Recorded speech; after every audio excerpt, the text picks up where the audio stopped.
We good? Okay. Good evening, everyone. Welcome to the regular North Miami meeting. I know we don't see anyone here, but we are celebrating Delta's Day, and our CRA meeting went a little bit over, so we are in break for 15 minutes. So we'll be back at 7:15 or 7:20 at the latest. Thank you.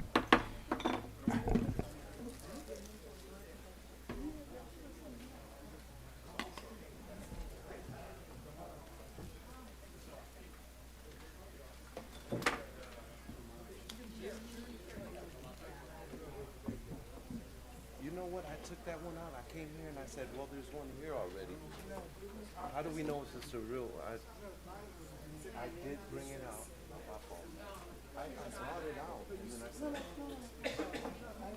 okay, I'll bring it out. What are you eating? There's plenty of stuff. Oh yeah, I'm good. And then you have those potato.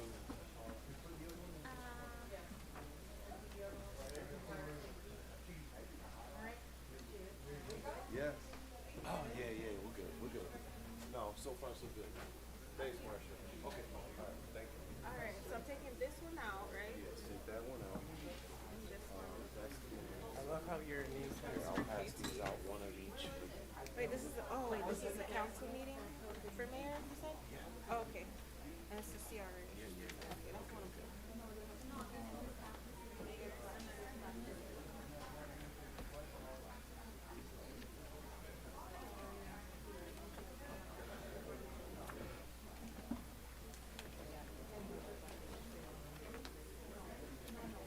Do I just replace the water? Yes. If it's, yeah, you can. No, you can.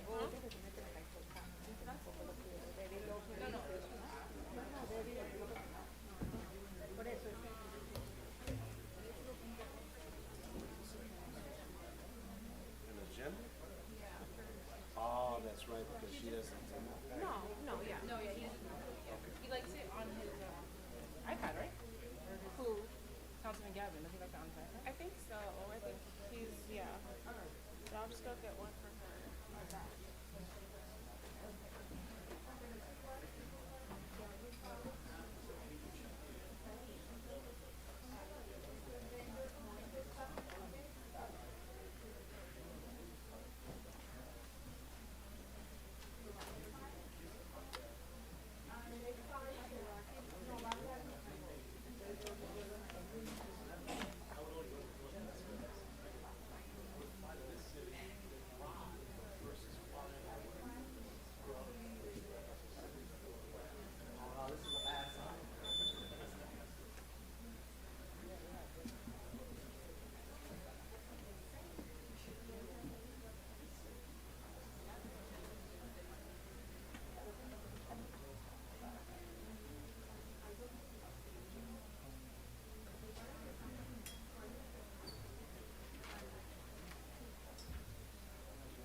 No, yo sé lo que es la iglesia.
job.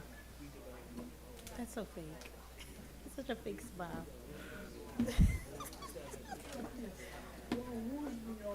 Kimon. Oh, no, that's your third court.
Let me write the name down. I'm the manager.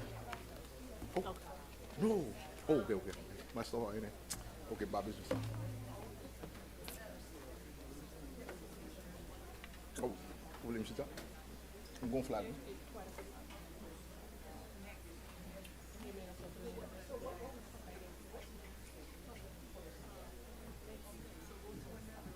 Thank you.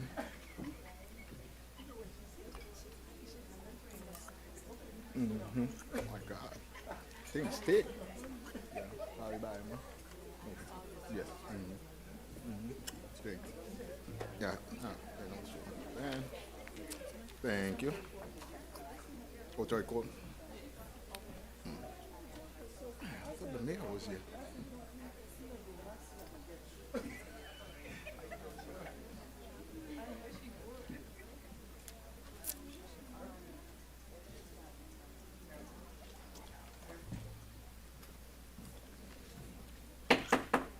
Thank you, everyone. Hold on, please.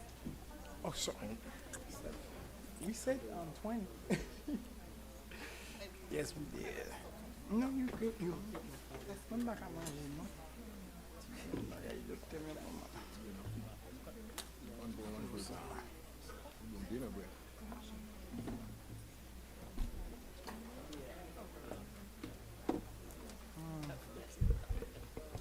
Did they fix it?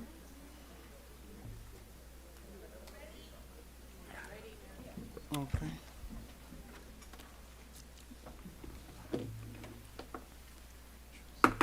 Good evening, everyone. I am Mayor Alex Asume, and I'd like to welcome all the residents and the business owner to our regular council meeting. Madam Clerk, please, roll It- call. It is 7:20 p.m. Mayor Desilme, Here. Vice Mayor Estime Irvin, Present. Councilman Galvin, Councilwoman Timothy, Here. Councilman Charles. Present. Mayor, you have a quorum to proceed. Thank you so much, Madam Clerk. We're going to start with the Pledge of Allegiance by Commander Carlos Miranda from the North Miami Police Department, followed by the invocation by Elder Pastor Pierre of Eden French. Go ahead, Seventh-day Adventist Church. Yes.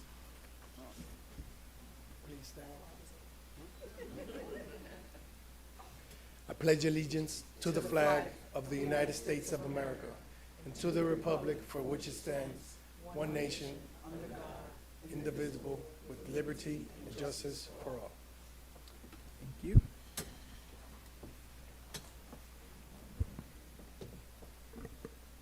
As we all remain in this same position, I will kindly ask you to bow your head for a wonderful word of prayer. Shall we pray? Eternal King, our Father in heaven, sovereign Lord over this city, this land, and even the entire earth, O Lord.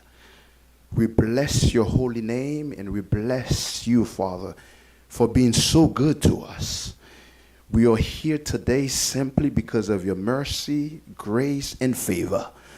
Lord, as these wonderful people here gather, we pray, O Lord, that you would please pour down your spirit in this place. allowing this council to have a meeting they've never had before. We pray that the things that they've seek to accomplish for years shall come to pass in this meeting. Bless the ones who are here and allow things to come into fruition according to your will and purpose. And everyone will know that even today you are reigning in this place. Father, you have always been the one who raised leaders from all generations, and even now, allow each one of them, starting with the mayor, to know that you have called them to a moment as this to lead your people. Guide us and protect us. It is in the matchless name of Jesus Christ we pray. Let everyone say, Amen. Thank you so much, Pastor.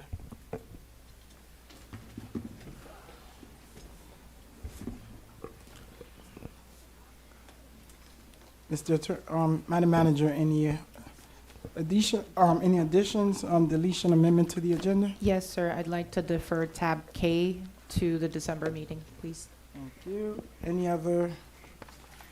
We don't need a motion, Mr. Attorney, do we? Yes, okay.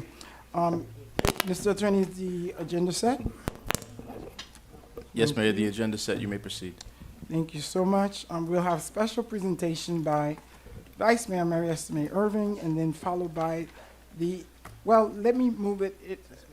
So we'll do Vice Mayor, and then Council Member, you'll do yours, and then we'll get into the two presentation that we have on the agenda. So we'll do it like that. So, and then we'll get to city event, followed by, nothing for hurricane preparedness, and we'll move to board agenda. Thank you. Good.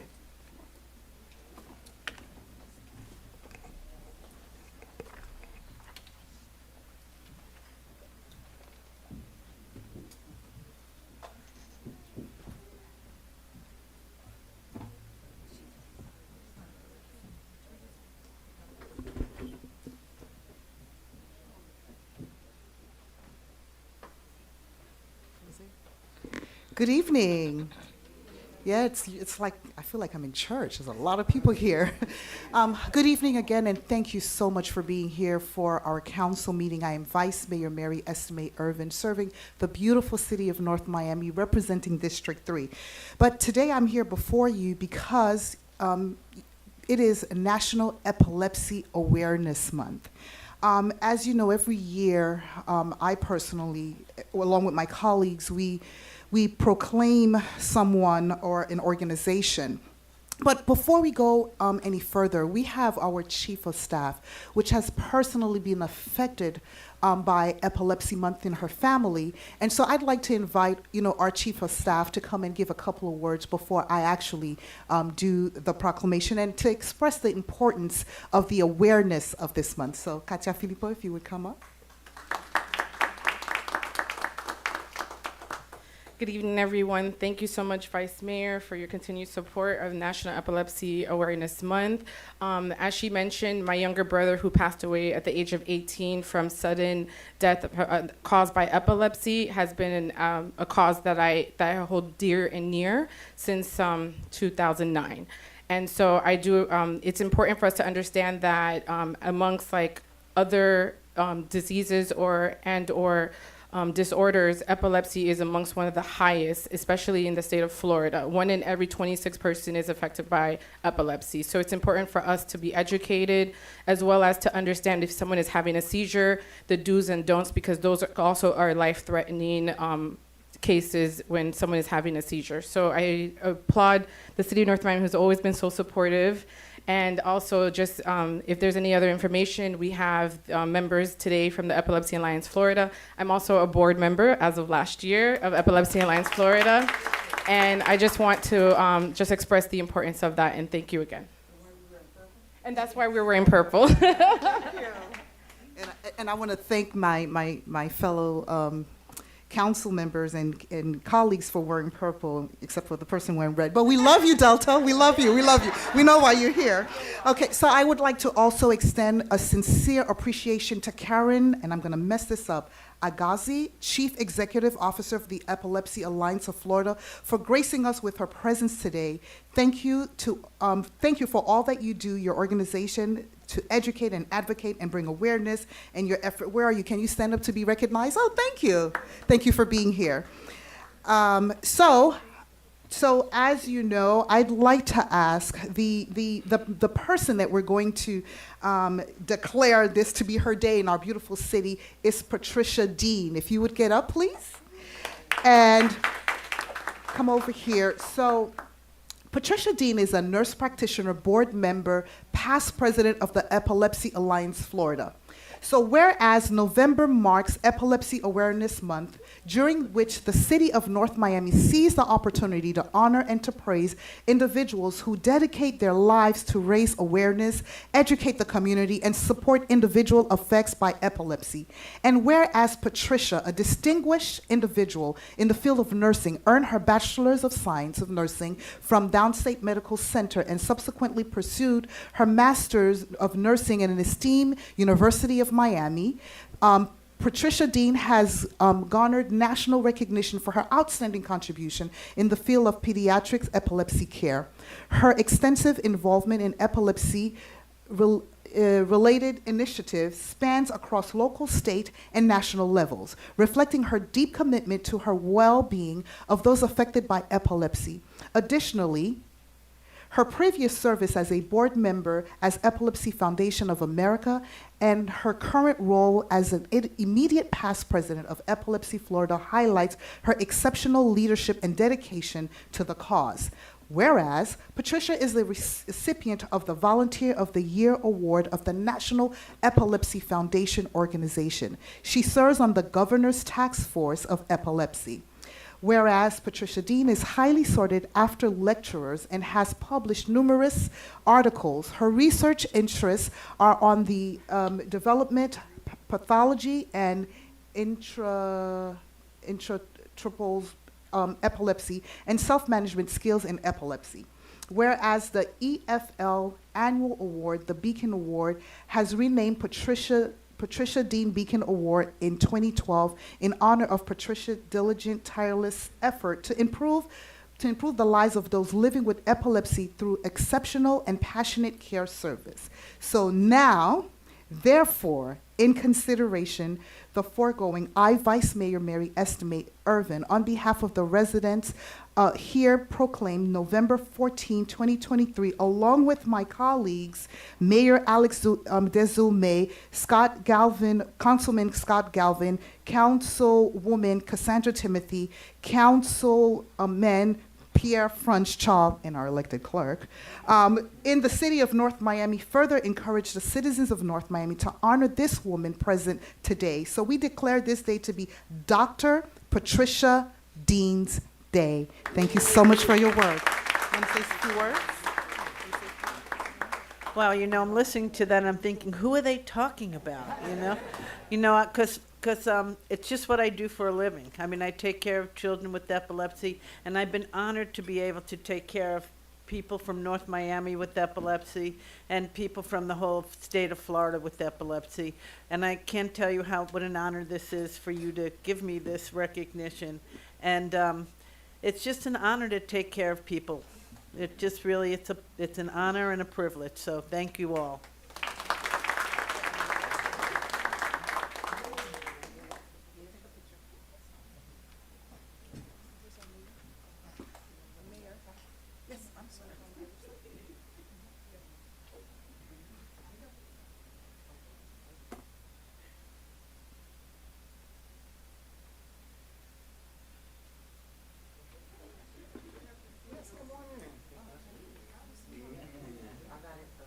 You want to come, Katia?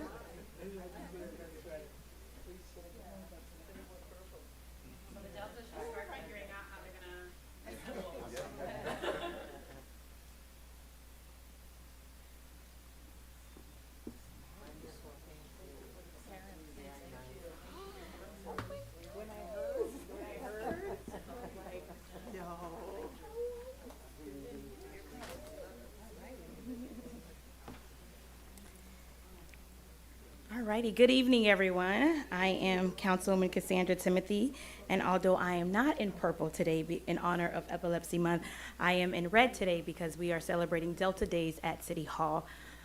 It is no stranger that I am a member of Delta Sigma Theta Sorority Incorporated. I pledged that Kappa Iota at USF. I see one of my Kappa Iota members here. And Delta Sigma Theta is a sorority committed to public service. It was founded in 1913 on the campus of Howard University. Public service is at the heart of everything that we do. We serve our community. We are involved in government. We are in your county government, your local government, your state government, and as well as your federal government. So Deltas are impacting the world. And today it is my honor to host Delta Days at City Hall. And I'd like to invite one of our presidents here today, President Tony Gillum, who is the president of the Dade Alumni Chapter. And we have Regina Salison, who will be representing the Miami Alumni Chapter, which I'm a member of today, to receive these two proclamations. And of course, all of our members will come forth as well. That's why you see all of these ladies in red today as we declare Delta Sigma Theta Sorority Day in the city of North Miami. Again, like I said, more than 250,000 college-educated women initiated throughout 900 chapters worldwide. We are very impactful here in the state of Florida, and we're clearly focused on being visible as civic leaders, as productive public officials, acclaimed academians, and activists in our own right. So today it is my honor, along with all of our colleagues, to proclaim Delta Day at the city of North Miami. And I would like to invite all the ladies in red to come forward at this time. And we'll have President Tony Gillum speak, as well as Sora Regina.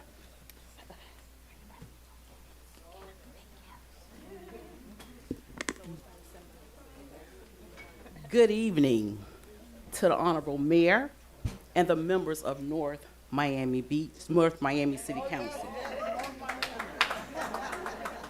I am Tony Gilliam Harrison, and I currently serve as the president of Dade County Alumni Chapter of Delta Sigma Theta Sorority Incorporated.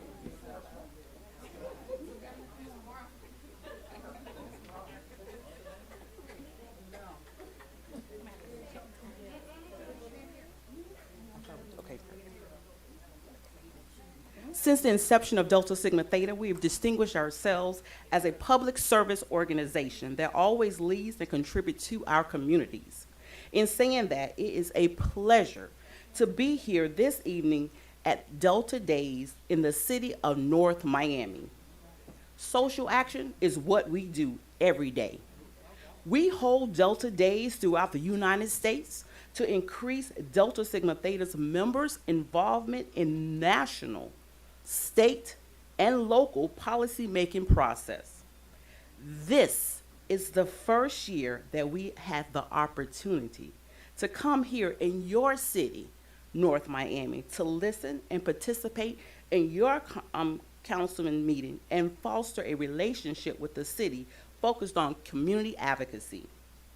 First and foremost, we have observed that the city of North Miami has seen a surge in economic development and revitalization efforts.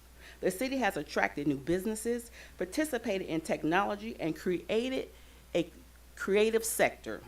Several upstarts and established companies have chosen North Miami as their home, leading to job creativity and economic growth. In addition to the business development, the city has also focused on establishing its public spaces and promoting sustainability. A series of beautification projects, including new parks and green spaces, have been initiated to create a more attractive and livable environment for your residents and visitors. Therefore, North Miami is actively working on sustaining initiatives such as promoting renewable energy sources and implementing environmental friendly policies to reduce the city's carbon footprints. These efforts align with the broader goals of creating a more sustainable, eco-centric community. It definitely hasn't been without us noticing, and we thank you. North Miami continues to grow and evolve. Community involvements and inclusiveness are also that on the forefront of your development plans.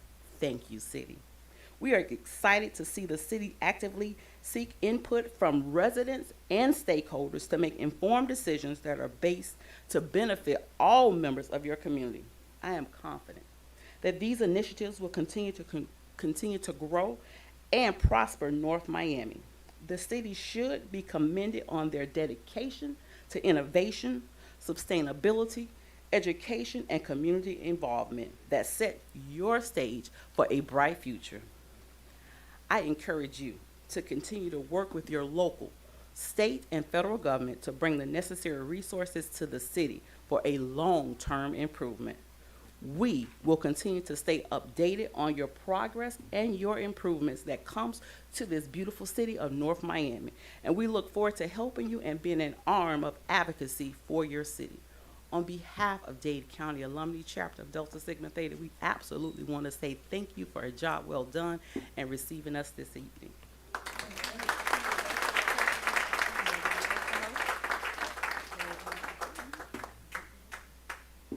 Ooh, how do I follow that? Good afternoon or good evening. My name is Regina Sandilands. I am the Social Action Chair for the Miami Alumni Chapter of Delta Sigma Theta Sorority Incorporated. And on behalf of my president, Stephanie Steele Nelson, I'd like to say thank you to the distinguished mayor, council members, distinguished guests, sorors, friends. Welcome to our Delta Day in the city of North Miami, the first, and hopefully more will come to this. Thank you for allowing us this grand opportunity to come visit with you. We, the members of the Miami Alumni Chapter of Delta Sigma Theta Sorority Incorporated, come before you with more than 300 committed, strong, college-educated, political, methodical, empathetic, fierce, intelligent, fearless, grassroots, and professional women. This distinguished chapter embodies the legacy of powerful women who have left an indelible mark on the community. As torchbearers of service and scholarship, the Miami Alumni Chapter of Delta Sigma Theta Sorority Incorporated continues to stand on the shoulders of these trailblazers, weaving a narrative of compassion and advocacy. Through unwavering commitment, the chapter strives to uplift the marginalized, champion social justice causes, and foster positive legislation changes for the betterment of our neighborhoods. The influence of figures like Carrie P. Meek, Shirley Gibson, Betty T. Ferguson, Barbara Carey Schuler, School Board Member Dorothy Bendros Mendengal, and your very own Councilwoman Cassandra Timothy will resonate every community initiative and legislative effort undertaken by the dedicated members. Councilwoman Timothy has done a tremendous job here. She's helping to strengthen the economy, bring better parks, supported the rights of women in their bodies. We are proud of you, Soror Timothy. We are proud of you, and we will continue to support your efforts. In this vibrant city of North Miami, my apologies. My apologies. The women of Delta Sigma Theta Sorority hope to continue to embed our roots of service and sisterhood. We hope our efforts and our beacon of hope, empowerment, and positive change come before you tonight. We gather here, let us celebrate not only the accomplishments of the past, but also the boundless potential for creating a brighter future through collective action and sisterhood. Let us continue to unite in the spirit of Delta Sigma Theta, and thank you very much for welcoming us.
trying to work on these chairs. I mean, it's like they were, huh? The arms is messed up too. Yeah. Like either this, you know what they could do, like cut these, like see like you should see the county commission chairs. The county commission, like this, look. Oh, Lord. Look.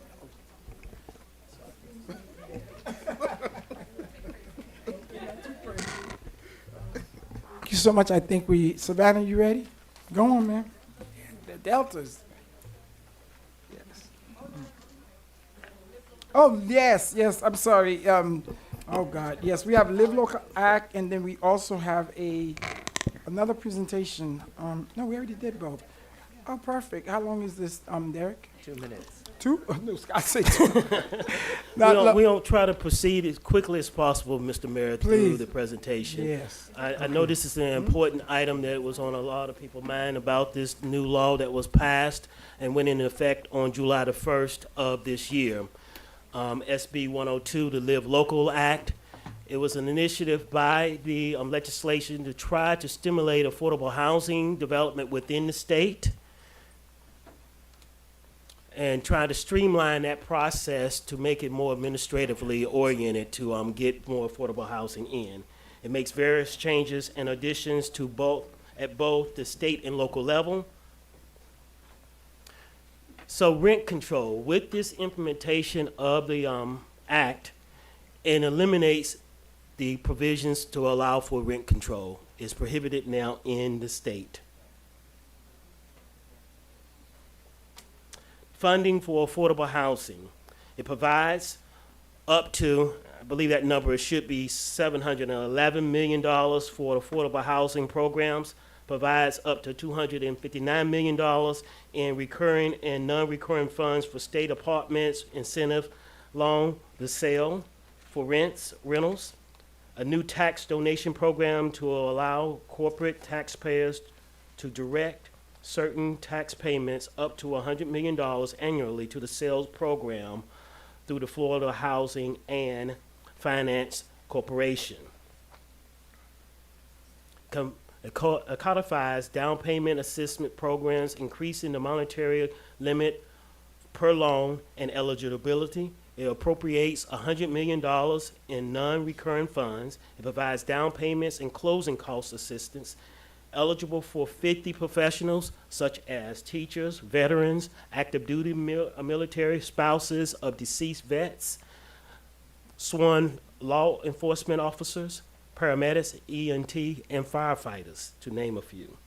Eligible first-time home buyers will be able to receive over 5% or up to $25,000 off their mortgage amount.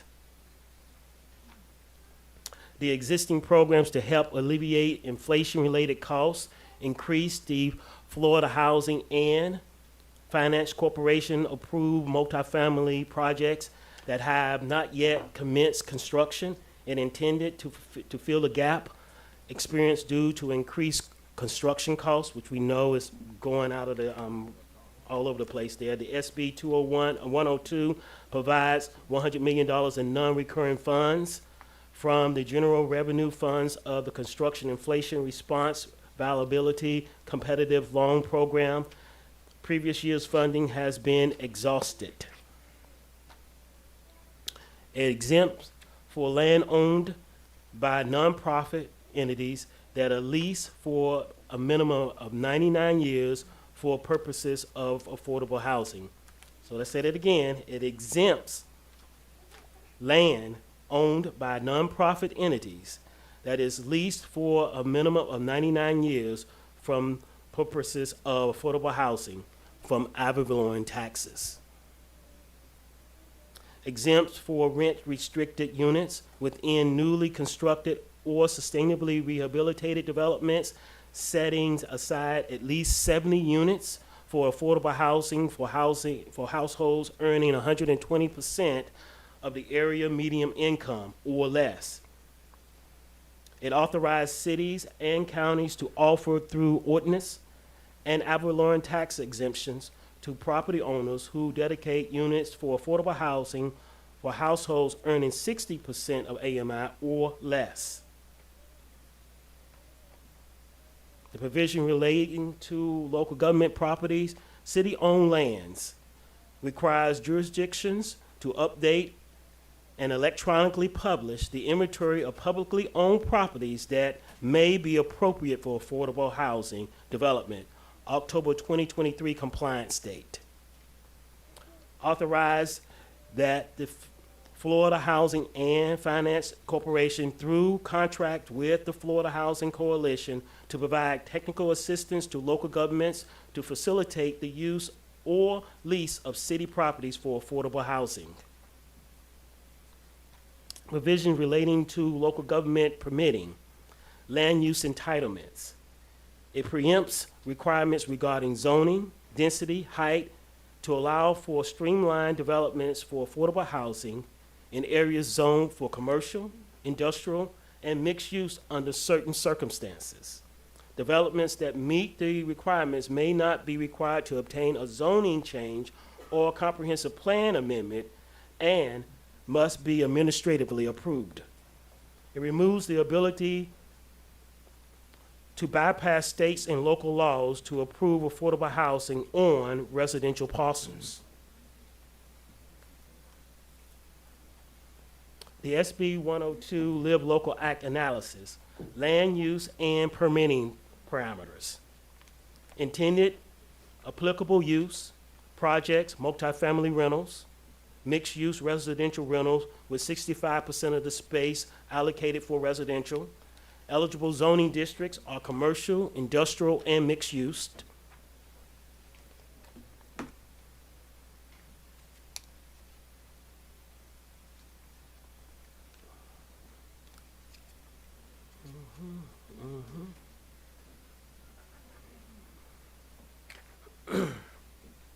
Land use and permitting parameters. Affordable housing, at least 40% of the residential units serving up to 120% of the area median income, 30 years affordability commitment. So when we're talking about the AMI, you have extremely low, which is 30% of AMI, of the area median income. You have very low, which is 50%, and you have low, which is 80%, and moderate, which is 120% of the median annual income, adjusted gross income for households within the county which the person or family resides. The median income, the city of North Miami is $44,283. Miami-Dade is $74,700. So when we do the assessment for median income, for area income, is based on the county, not on the city. So when you look at an AMI of 120%, that's based on that 74,700. The program also would be require annual monitoring through the certificate of use process. As I stated, the affordability commitment would be an agreement recorded at Miami-Dade's clerk of court against the property. So the analysis of the live local terms as it relates to height. You have 3 stories or higher currently allowed height within 1 mile as shown on the special purpose survey. The highest currently allowed height does not include any programs such as the conditional use permit or variances that allows a developer to exceed the maximum height allowed in the zoning district. This mirrors the Miami-Dade County. The highest current allowable height in our city is through the BZ zone, which is 115 feet. Commercials, you have 55 feet. You have residential, which you see here is 35, 75, and 110, or 115. So what that gives is the eligibility for somebody who meets the 40% ratio of affordable housing in their unit. They'll be able to seek a maximum height of 115 feet, which is the highest allowed height in the city by right. As it relates to density for residential districts, our highest allowed density does not include stacking any bonuses through the conditional use permit. It allows for development to exceed the maximum future land use map density, mirrors divided by Miami-Dade County, and it does not include variances, non-conforming density, or hotels. So right now, our maximum density that you're allowed in the city by right is in the BZ zone, which is 100 units per acre. So if you were to seek to do an affordable housing project through the Live Local, where you have at least 40% of your units dedicated to affordable housing, then you could get a maximum density by right of 100 units per acre. The act does not allow for you to stack. And when we talk about stack, you know we have, through the conditional use permit, through our overlay districts, that you can have bonus units. Some of our overlay list districts allow a maximum of 150 units per acre. Let's say that you are in our special district zone, which is in the northeast corner of the city, which is zoned industrial. Industrial is one of the zoning districts that allow for the Live Local Act. And let's say you want to just do one of the developments, you get 100 units. But you're also in the SDTOD, which allows for 150 units per acre. You would not be able to go through the conditional use permit process to get additional 150 units to stack it on that 100 to go to 250 units per acre, because that exceeds the maximum density that is allowed through our comprehensive plan. The Live Local Act does not allow for you to circumvent the comprehensive plans of your local areas. Further, but it would allow for that person to at least go through the conditional use unit process to get 50 more units, such as the maximum would be up to 150 units, will coincide with that overlay district, such as I spoke of, and they could do 150 units per acre, but the additional 50 units would have to be allotted through the city council through the conditional use permit process. Affordable commitments agreements. This is a declaration of covenant and restrictions and land use restriction agreements, such as a document of the project affordability in a form of acceptable to the city, what we require to show affordability, how they ensure affordable units go to the eligible renters, execute and record prior to submitting for building permit, form authorization, form agreement parameters, and signature authority. Form agreements and delegation of authority will be back to the city council for approval at a later date. Now, the process of approval, they would need to go through the Development Review Committee, which is an administrative action, which will include a traffic impact analysis. They must meet all other standards of the land development regulations, the LDRs, including setback, transitional standards, open space, floodplain, stormwater, and landscaping, and et cetera, within the code. Be consistent with our comprehensive plan, except for density, height, and land use, as it relates to, you're allowed for 100 units per acre, which is the maximum density that we allow by right within the city, irrespective of that zoning district, such as for industrial, which has no density whatsoever, and our commercial has no density. So you'll be circumventing that. And you have our mixed use, which is PD. The PD maximum density in our PD mixed use is 45 units per acre. So the Live Local will allow you to go up to 100 units per acre. And this is an administrative approval. No public hearing is needed by the applicant, as long as the applicant is not requesting a variance, a conditional use permit, or a land use change. Any questions? Yes, we'll go ahead and open up. You want to go ahead, Vice Mayor? I have a question also, Derek, in terms of Miami-Dade, but go ahead, Vice Mayor. Thank you, Mr. Mayor. So I have a question in terms of the rent control. So there's no rent control, but it says under certain circumstances. Can you explain what those circumstances are that they can be rent controlled? So forgive me for not being clear.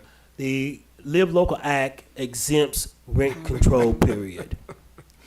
But your slide says under certain circumstances. That used to be the case, and with this Live Local Act, it has eliminated those circumstances altogether. Okay. So for the hometown hero, is that what the term is? The slide that talks about the benefits of first-time home buyer, can you elaborate on that? What are the benefits for the first-time home buyers? So it's stated in it, it allows for a person to be eligible up to 5% or $25,000 eliminated from their mortgage through this program.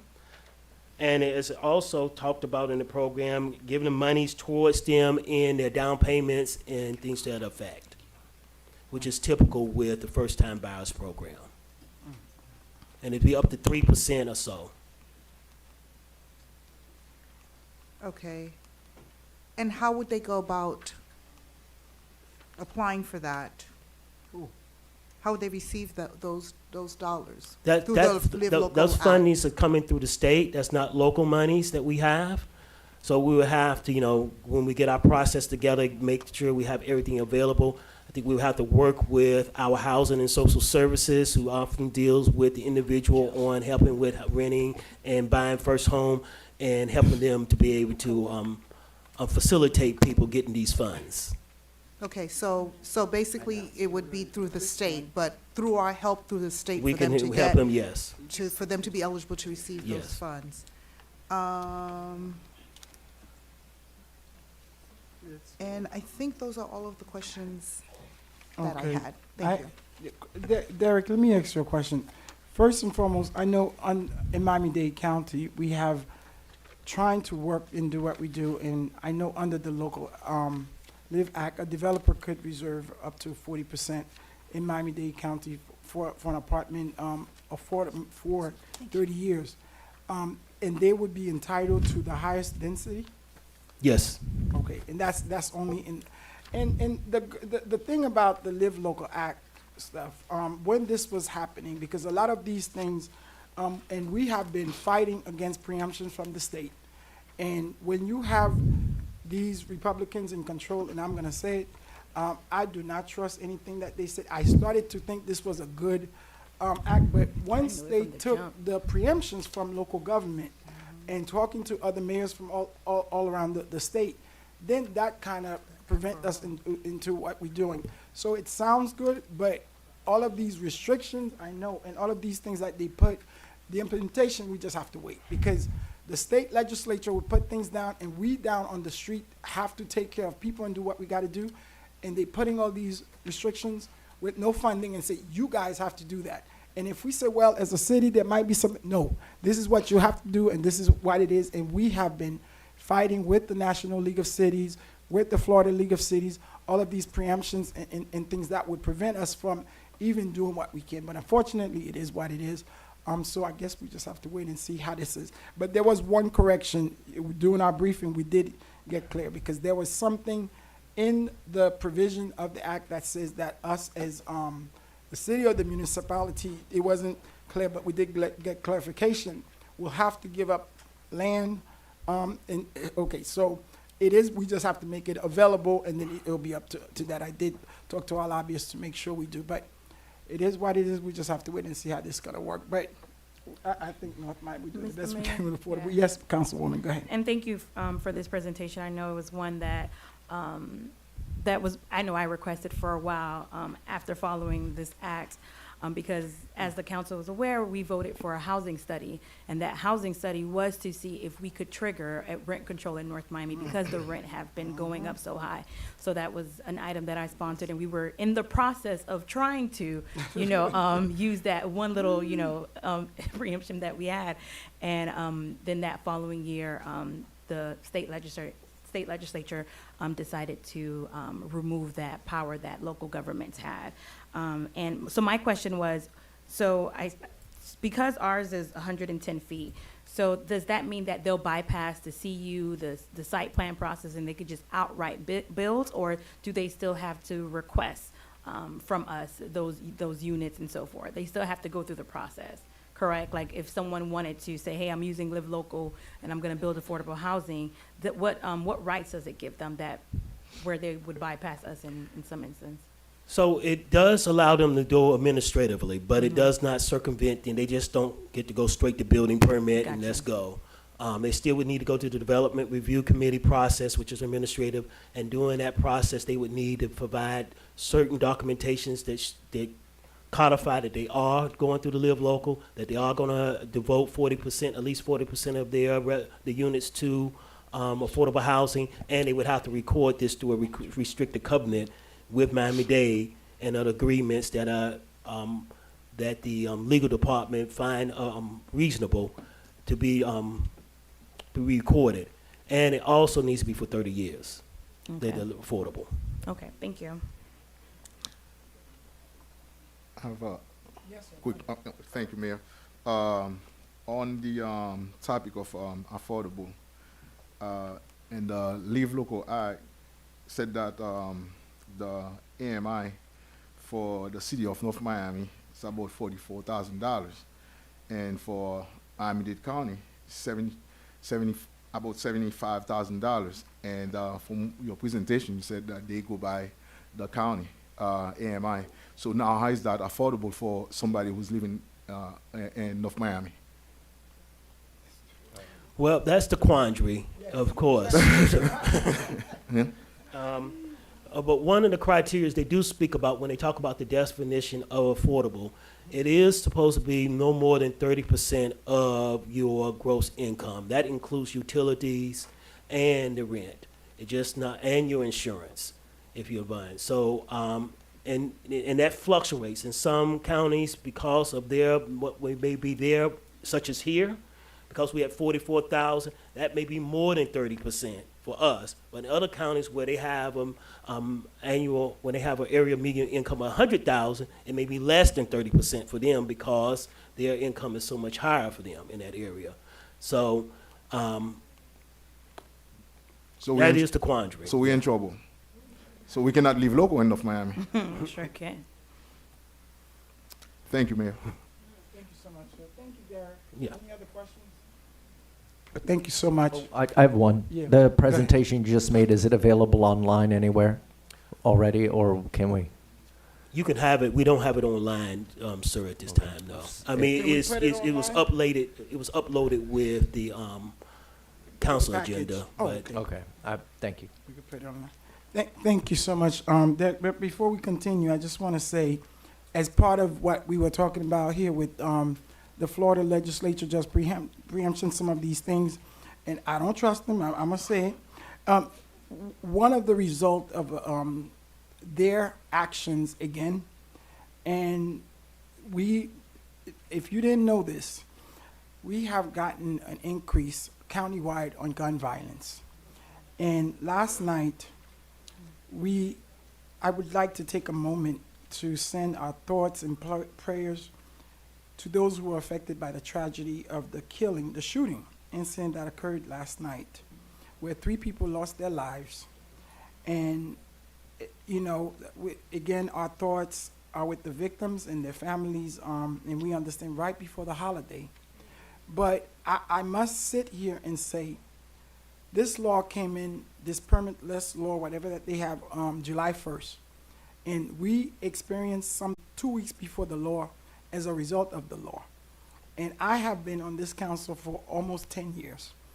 Prior to this law, I probably could count on one hand the number of incidents in North Miami or around the county. So from July 1st till now, we're up to at least 7. And so it's sad, it is what it is, but that is just an example of what is happening in Tallahassee. And we gotta pay attention to when they are in the legislative session. Please talk to your legislature, to the legislators, to trying to make sure that we know these bills that are coming on and how they are impacting our communities and this and that. It is hard. Now, I am going to say this, is 85 Republicans and 35 Democrats, so the Democrats can really do nothing. But we must advocate and do this because all of these things that are coming, they are coming. And they may sound good. That's why, until we see the pudding with this Live Local Act, we already see that we can't do nothing as a city. And a lot of times they put bills from one person, maybe in the middle of the state, which got nothing to do with South Florida, but they all go along, and then we all have to, everybody will come up here thinking it's us, and y'all know we wouldn't do that because now our officers are in trouble, because you can't stop nobody and ask them, do you have a gun, and this and this and that. And we up here, for the first time in 10 years, I was advised I needed to get, a sergeant at arms, and thank you so much. We have Mr. Hernandez who are working with us, but all of us, we must protect and do what we do, because not that we think we need it or anything like that, because it's crazy out there, and mental health and all this and all that. So please pray and be mindful of these things, and all we could do, God has to be in control. We just have to pray, because right now we're not. So again, thank you for the presentation. I know we have a long meeting, so I think, Savannah, are we ready? We got another Sarah Aiken. If the people didn't catch that, the deltas and that, they heard. They caught it. Yeah, you're gonna need that. We'll be okay. Just He throw needs them that up. sergeant at arms now, right? Go ahead, Delta, go ahead.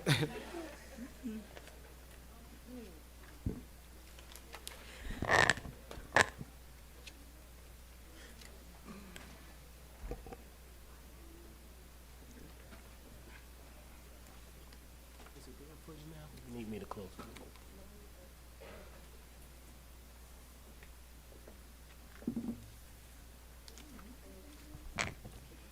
Good evening, Mayor, Council, staff, North Miami neighbors, and guests. My name is Savannah Smith, and I'm presenting the following announcements on behalf of the City of North Miami. Are you passionate about making a positive impact on our community? We're excited to announce vacancies on various city boards and committees.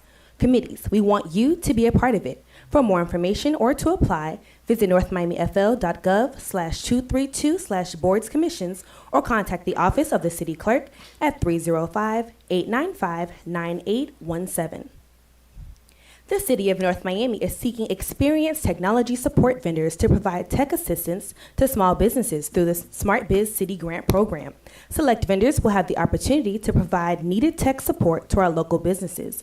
For more information, please contact the Purchasing Department at 305-895-9886. Earlier today, Councilman Pierre-France Charles launched the D4 Smart Initiative Tutoring Program. The program will offering tutoring sessions Tuesday through Thursday from 4 p.m. to 7 p.m. for children in 7th through 12th grade. For more information and to register, please call 786-918-3772. We are excited to invite you to a crucial public meeting regarding the upcoming traffic calming study in our neighborhood on Wednesday, November 15th, 2023 at 5:30 p.m. in the North Miami Council chambers. Your input and insights are invaluable as we work together to enhance the safety and efficiency of our streets. Learn about the exciting improvements to our bus services that will enhance connectivity, reduce travel times, and make your commute more efficient. Join us for an informative session on the Enhanced Miami-Dade County Better Bus Network Initiative on Wednesday, November 15th, 2023 at 6 p.m. at the Father Gerard Jean Just Community Center located at 690 Northeast 159th Street, Miami, Florida 33162. Join us for a day of generosity and community spirit as we celebrate Give Miami Day. Give Miami Day is a 24-hour online giving event that brings our community together to support local nonprofits. Consider donating to one, if not all, of our community nonprofit organizations.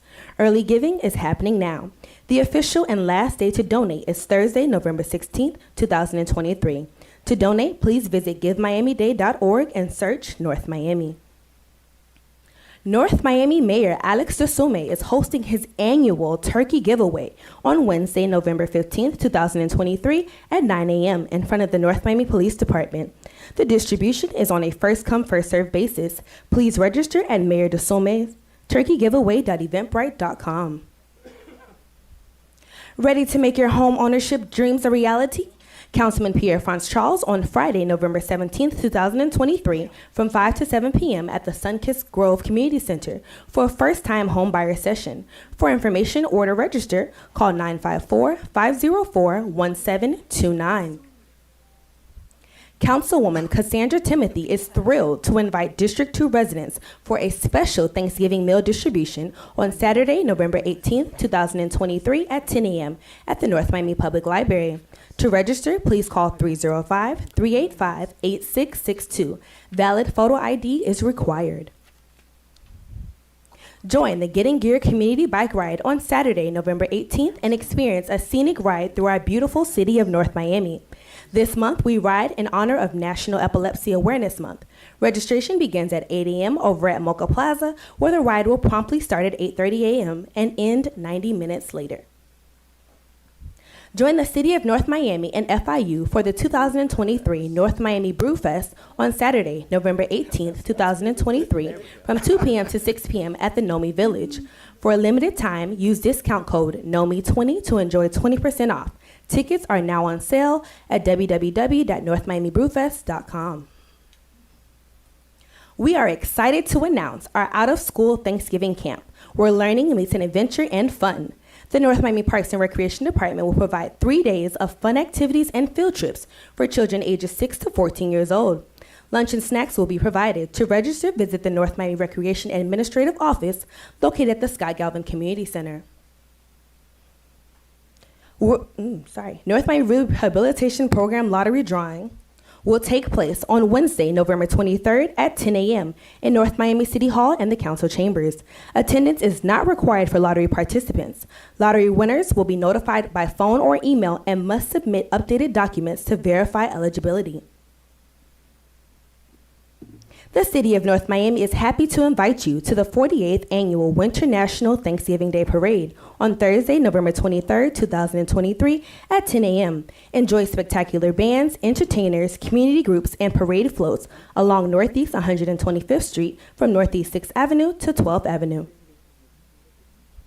The City of North Miami administration has created a new initiative to help keep residents, business owners, and guests up to date on everything happening in and around our city. Tune in to Nomi Insider with Savannah on the Scene through Channel 77, our YouTube channel, as well as Facebook and Instagram. Please note, the City of North Miami offices are closed on Thursday, November 23rd, and Friday, November 24th, 2023, in observance of the Thanksgiving holiday. To stay up to date with Nomi news and events, log on to the North Miami's website at www.northmiamifl.gov. Click on Connect with Nomi on the homepage to sign up for the city's newsletters. Also, follow us on Facebook and Instagram at North Miami FL and on Twitter at Nomi News. This concludes the city announcements. Thank you. Hold on, Ms. Smith. It's not done. And I know what we need to announce our Grand Marshal, AKA. As a member of Delta Sigma Theta Sorority Incorporated, would you like to do the honors, sir? No, you would, because Joyce is in the thing, No, go ahead. Go ahead. Yeah. Oh, well, okay. Thank you, sorry. The Delta's in the house. The Sora's We had taking Carrie over. P. Meek. Yeah, we did. Yeah, we did. Yeah, First. That's what we did. That. Wanted to let you know. Oh yeah. Oh God, Lord.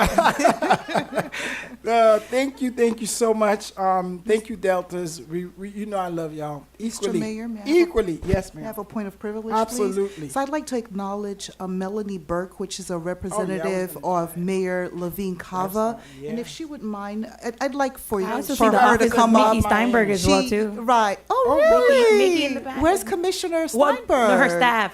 Oh, Margie. How are Hey, you, Margie? How are you? The county's in the I'd house. like to make sure that the residents of North Miami know who gonna is be a long advocating meeting, on ladies. behalf of the mayor and how we collaborate and work, if you wouldn't mind, Mr. Mayor, entertain that. Go ahead, Melanie, and introduce yourself. Good evening, everyone. So I am the Intergovernmental Affairs Liaison for Daniela Levine Cava, our lovely mayor, the first woman mayor of Miami-Dade County.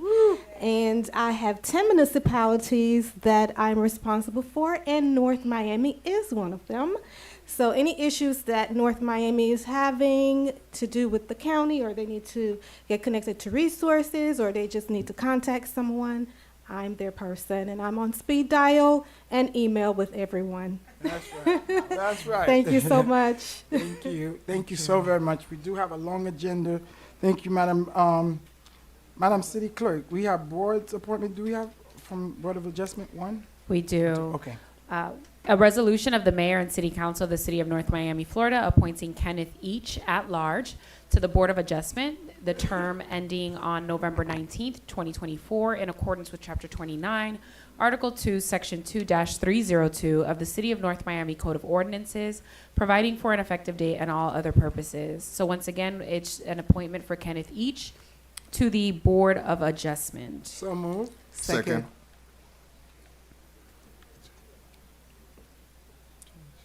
I have a motion made by Mayor Desilme to approve the board appointment. The motion was seconded by Vice Mayor Estime Irvin. All in favor? Aye. Any opposed?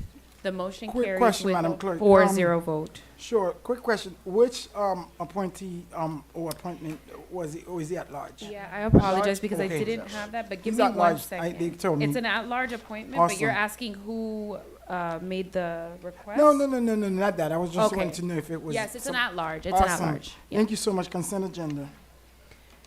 Unless a member of the City Council wishes to remove a specific item from this portion of the agenda, tabs A through F constitute the consent agenda. These resolutions and items are self-explanatory and are not expected to require additional review or discussion. These items will be recorded as individually numbered resolutions adopted unanimously by the following motion, that the consent agenda comprised of tabs A through F be adopted. So move. Second. I have a motion made by Councilman Charles to approve the consent agenda. The motion was seconded by Vice Mayor Estime Irvin. All in favor? Aye. Any opposed? The motion carries with a 4-0 vote. Thank you so much. Tab G. Tab G, a proposed resolution of the Mayor and City Council of the City of North Miami, Florida, authorizing the city manager to execute a second amendment to ground lease agreement between the City of North Miami and TRNM Holdings, LLC, to provide for the extension of the approval period and rent commencement date for the city-owned property located at 1810 Northeast 146th Street, specifically identified with folio number 06-2221-006-0010 and 06-2221-006-0020, providing for an effective date and all other purposes. Tab G. Thank you so much. Public hearing is open on tab G. Public hearing is open on tab G. Seeing none coming, public hearing is closed. So move. Second. I have a motion made by Councilman Charles to approve the item at tab G. The motion was seconded by Mayor Desilme. All in favor? Aye. Any opposed? The item passes with a 4-0 vote.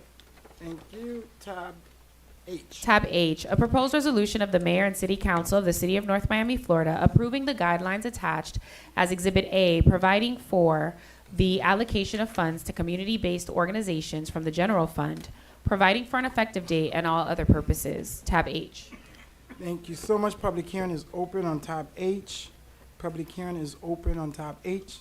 Seeing none coming, public hearing is closed. Discussion up here, if there's any motion. Madam Manager, it's my understanding, I thought we were under the impression, at least I don't know how my colleagues feel about this. If we could do this administratively next year? No, That would sir, be- this yeah. is not the item Oh, that this we're is talking not- about. this is not this the one. guidelines for Got the it. I'm sorry. foundations like PAL that are from our general fund. Awesome, never mind. And we So- had discussed that we would set up a process. Yes. And that's no. what it is. Absolutely, I To got provide that annually item. their 501c3, they need to confirm that they benefit 80% of the city. They Yes, provide yes. reports and so on. So No, that I is got what that one is. confused with Yes, the. with the next one. The Yes. J, yes. Yeah, yeah. Okay, no, Move I'm good. approval on item Second. I. Second. H, sir. H. H. Apologies, I move move So- approval on item H. I have a question. That item? I just want to make sure I understand. This is for the nonprofits that we have now and any other nonprofits for going. It's the existing ones that you have on there. If you choose to allocate additional funding, then we will call for a proposal Okay. for the community, for nonprofits to provide. Excuse me? No, I don't understand. Explain that again, please. So, These guidelines are for the existing nonprofits that you have been funding out of the general fund. and this is an issue that I had the first time. Why are we saying existing? There should be guidelines, period. No, I understand that, and that's what that is, but if you So choose what- to add to it, my point is, if you choose to add to it, my recommendation is then, instead of adding a nonprofit, you would open it up But for, this is what we had discussed it 4 meetings during the ago. budget hearing. Right, during the budget hearing, hearing. right. So this So is I'm what trying to is coming formalize, back. yeah, I'm trying to formalize it. Right, but my issue then and my issue now is, let's just have one set of guidelines. Why are we doing for existing, and then now, it's total different process for the others? I don't find that's the problem that I have. To me, you understand what I mean? So if we decide that we want to allocate to any other nonprofit, they should just be able to follow these guidelines. Yes. Is that? Yes. Yes. Okay, so maybe It's I'm just not No, what understanding. I was saying is like, if you choose, because it's coming from the general fund, it's not coming from discretionary dollars. Yes. So you would have to agree. We know. Oh, okay. But you keep saying existing. These are just guidelines for funding everybody. for any nonprofit. Is that Coming from the the general terminology fund. was- Coming from the general fund? Those are the guidelines coming from the Yes. general fund for everybody. Yes. Okay, I'm on the same page. Thank you. So they only have to be a 501c3. They can't be. It- Yeah, well, 501c3, yes, to provide, services to the community within the city of North Miami. So with the existing one that we have currently, all of them are 501c3s? Yes, ma'am. Okay. and this is not discretionary, this is only. No, this is from the Yeah, general I thought. fund. Yeah, okay, Okay. you good? I understand. I'm good. Councilwoman Timothy? Is there going to be an application process, or is it just, here's the guideline, submit? I don't know, I'm just trying to. If I use the word existing, I think I'm gonna get, Yeah. I think the last time, Currently, the 7 nonprofits that were approved in the budget from the know. general fund, they will be given this. They actually were given that already, so they can provide us with the information so that we can actually provide a report. It also includes, No, I get it. I'm just saying, like, Yeah. if I'm a nonprofit that serves North Miami and I want to be able to submit for funding in our general fund, I just hand you over a proposal and you No. put it in. that's my point. It would have right, to so it'll come you back have to us. Oh, like so we they did the they other would have, way. okay. Right, the same thing. It's just like that these are the application. processes. That's all I want to make Yeah. sure I understood. yeah. Okay. And this is I'm something that we had asked a couple weeks ago, and then this is the result. No, I remember. I just thought that Yeah. it would be a little bit more I got you. formalized with an We application. are, you second? Scott, a motion. All right, I have a motion made by Councilman Galvin to approve the item at tab H. The motion was seconded by Mayor Desilme. All in favor? Aye. Any opposed? The item passes with a 5-0 vote. Mayor, if you will allow me, I just wanted to record Councilwoman Timothy's votes on a few Oh. items. Oh, I missed a few. No, just two, right? A couple, yeah, a few. So you have the appointment of Kenneth Each to the Board of Adjustment. Would you be in Yes. favor? Okay, Mhm. so it now with a 5-0 vote. The consent agenda, Yes. now recorded as a 5-0 vote. On tab G, Tab G. which was the lease agreement between the City of North Miami and TRNM Holdings LLC. Can I just choose not to vote on that, but you can leave me as a. I'll be a yes. Okay, so it's now recorded as passing with a 5-0 vote. And tab H, you're here. Is it Okay, H? Yeah, I- H. Oh, now we're at I I. thought she was with, she voted with H, right? She voted with Okay, H, so we're yes. I now. So now we're at I. A proposed resolution of the mayor and city council of the city of North Miami, Florida, authorizing the city manager to execute an interlocal services agreement in substantially the attached form between the city of North Miami and the North Miami Community Redevelopment Agency for the provision of indirect services by the city to the North Miami CRA for fiscal year 2023-2024. Further authorizing the city manager to take all actions necessary to implement the terms and conditions of the interlocal services agreement, providing for an effective date and all other purposes. Tab I. Okay, public hearing is open on tab I. Seeing none, public hearing is closed. Move for approval. Second. I have a motion made by Councilman Charles to approve the item at tab I. The motion was seconded by Councilwoman Timothy. All in favor? Aye. Any opposed? The item passes with a 5-0 vote. Thank you. Now Tab. that's my tab. Tab J, a proposed resolution of the mayor and city council of the city of North Miami, Florida, approving the award of fiscal year 2023-2024 community development block grant funds to not-for-profit community-based organizations as required by 24 CFR 570.201, parentheses, capital E, providing for an effective date and all other purposes. Tab J.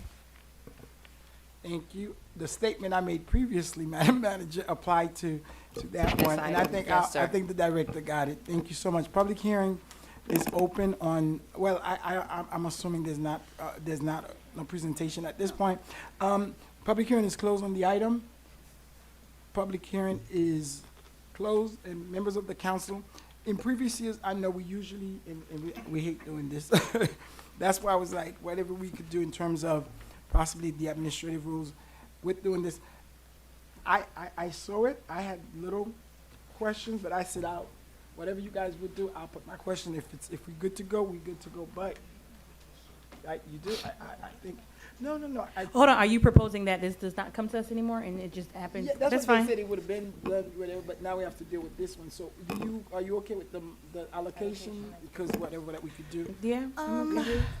Yeah, I wasn't too much.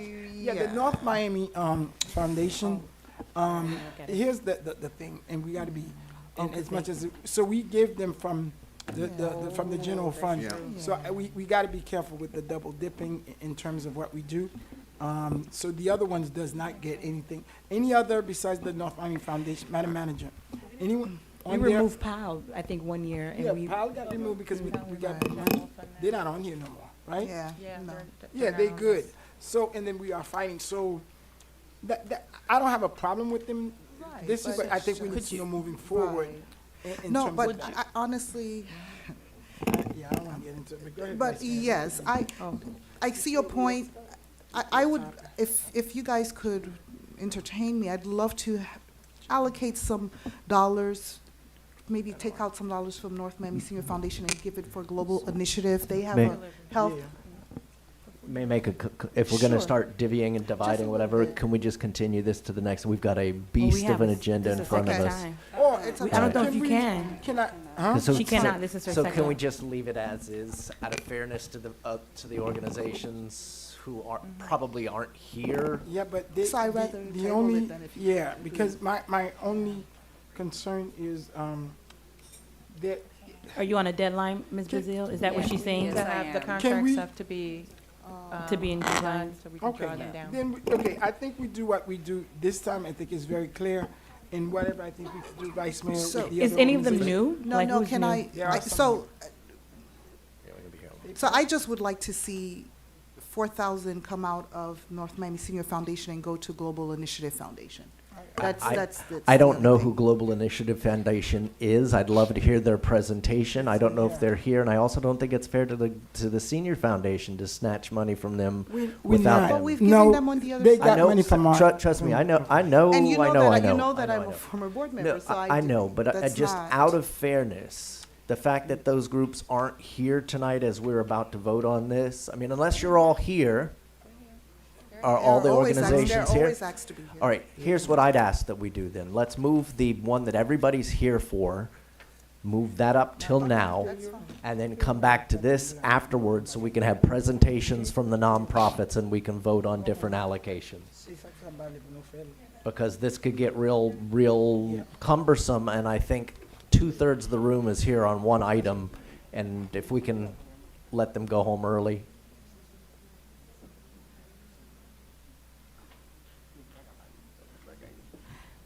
Okay. Can I Is make that a the only promotion? amendment? Is that the Is only that the change only that we one? have? Because that's the only change. I That's think we fine, could just yeah. make that one Let's change. leave it, and this then move. what we'll do, just in the sake of time, we'll leave it, and then we could do what we do, if you feel strongly, Vice Mayor, throughout discretionary. But that's why we don't want to do that, and it's, please, Madam Manager, staff could take care of this, meet Yes, with sir. us and this and that, and And- It's to been bring made this. clear to And us. just before we move on, I just want to be clear on that. Last Sunday, someone from the community told me that, like one of us on the board decided to cut off some fund. We didn't want to give the money, but like we need to be very, very careful with this. Whenever we do things in here, it is open to the public. and it is about what we did with the $250,000. So I think that person was not well informed, and then was bashing one of our council in here. So that is something that we need to be very, very careful I think you with. tell me who that person is. I'll make sure they got nothing to do. Because you know what? That is, and it's not funny because we sit here, we do the best that we can. And for somebody to come here after we do what we got to do to say something, when it's all public, it's all private, it's already bad enough, people thinking that we're doing all these different things. And I knew someone, Councilman, and I won't confirm, you know, but I had similar thing in terms of person said, oh, I was told that, and they didn't mention my name, but you know me, I had to put them in their place in terms of, I said, what do you mean? I said, yes, I did propose that we do not give the money to organizations, and we decided as a board that we would give to individual council person the $250,000, $50,000 to each person, and if they want to give you whatever that they want to give you, they could give it to you. Nobody said they cut nothing. So I said, if you need to be informed, if you're not going to call me and don't text me about nothing, you need to call or watch the meeting. So I don't know if that's the same person, but we need to be careful because we are doing the best that we can. And everybody was here. We don't have a lot of money, and it probably would have been unfair, and we're looking out for the best thing of the city. And I think the residents that was here, they were like, okay, this is the best way. And I said during that, the discussion, if any of us, we got $50,000. So if it's $10,000 that somebody want to give you, they could give it to you. That has nothing, nobody's stopping. And that we had already got it years ago from the attorney. Your discretionary, we got guidelines in what we do, but it is what it is. So the fact that somebody would want to lie when it's on public, I do not have time for that because we have too much to do. So I do agree with you, but we do have to be careful. But I told that person, please watch the meeting. After the meeting, if you have an issue, call me. I don't know if that's the same person, but if it is, you tell them they have my number. They could call me. Thank you. Are we good? Don't worry, I don't know what all that was about. No, you don't know. No. Mr. Mayor. You don't. Yes, ma'am. Go ahead, Councilwoman. If Vice Mayor's request is the only one, are we making that a motion? I'll give that, and that's a good example. For my discretionary, she say 4,000. I will give that to the organization that she wanted. So we be good. We leave it like that. 'Cause we got too much stuff to find. Move for approval. Thank you. Second. You sure you got discretionary? I have a motion made by Councilman Charles to approve the item at tab J as presented. The motion was seconded by Mayor Desilme. All in favor? Aye. Any opposed? The item passes with a 5-0 vote. Woohoo.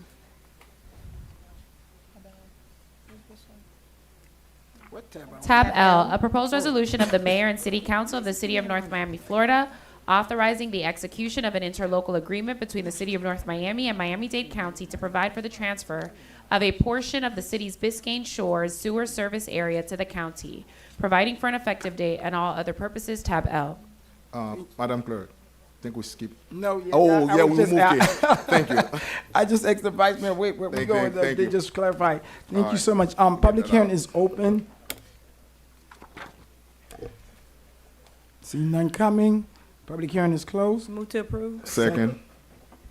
Mister, we got a long agenda tonight. We try. Some of these should have moved to consent. I have a motion made by Councilwoman Timothy to approve the item at tab L. The motion was seconded by Councilman Charles. All in favor? Aye. Any opposed? The item passes with a 5-0 vote.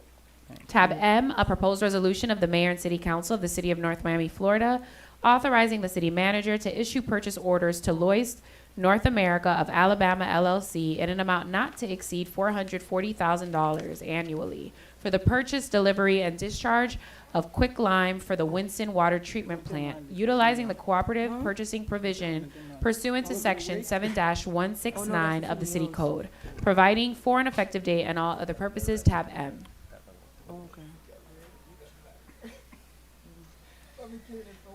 Your mic?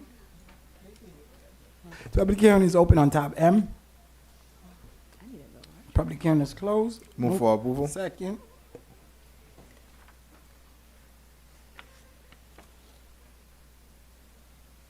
I have a motion made by Councilman Charles to approve the item at tab M. The motion was seconded by Mayor Desilme. All in favor? Aye.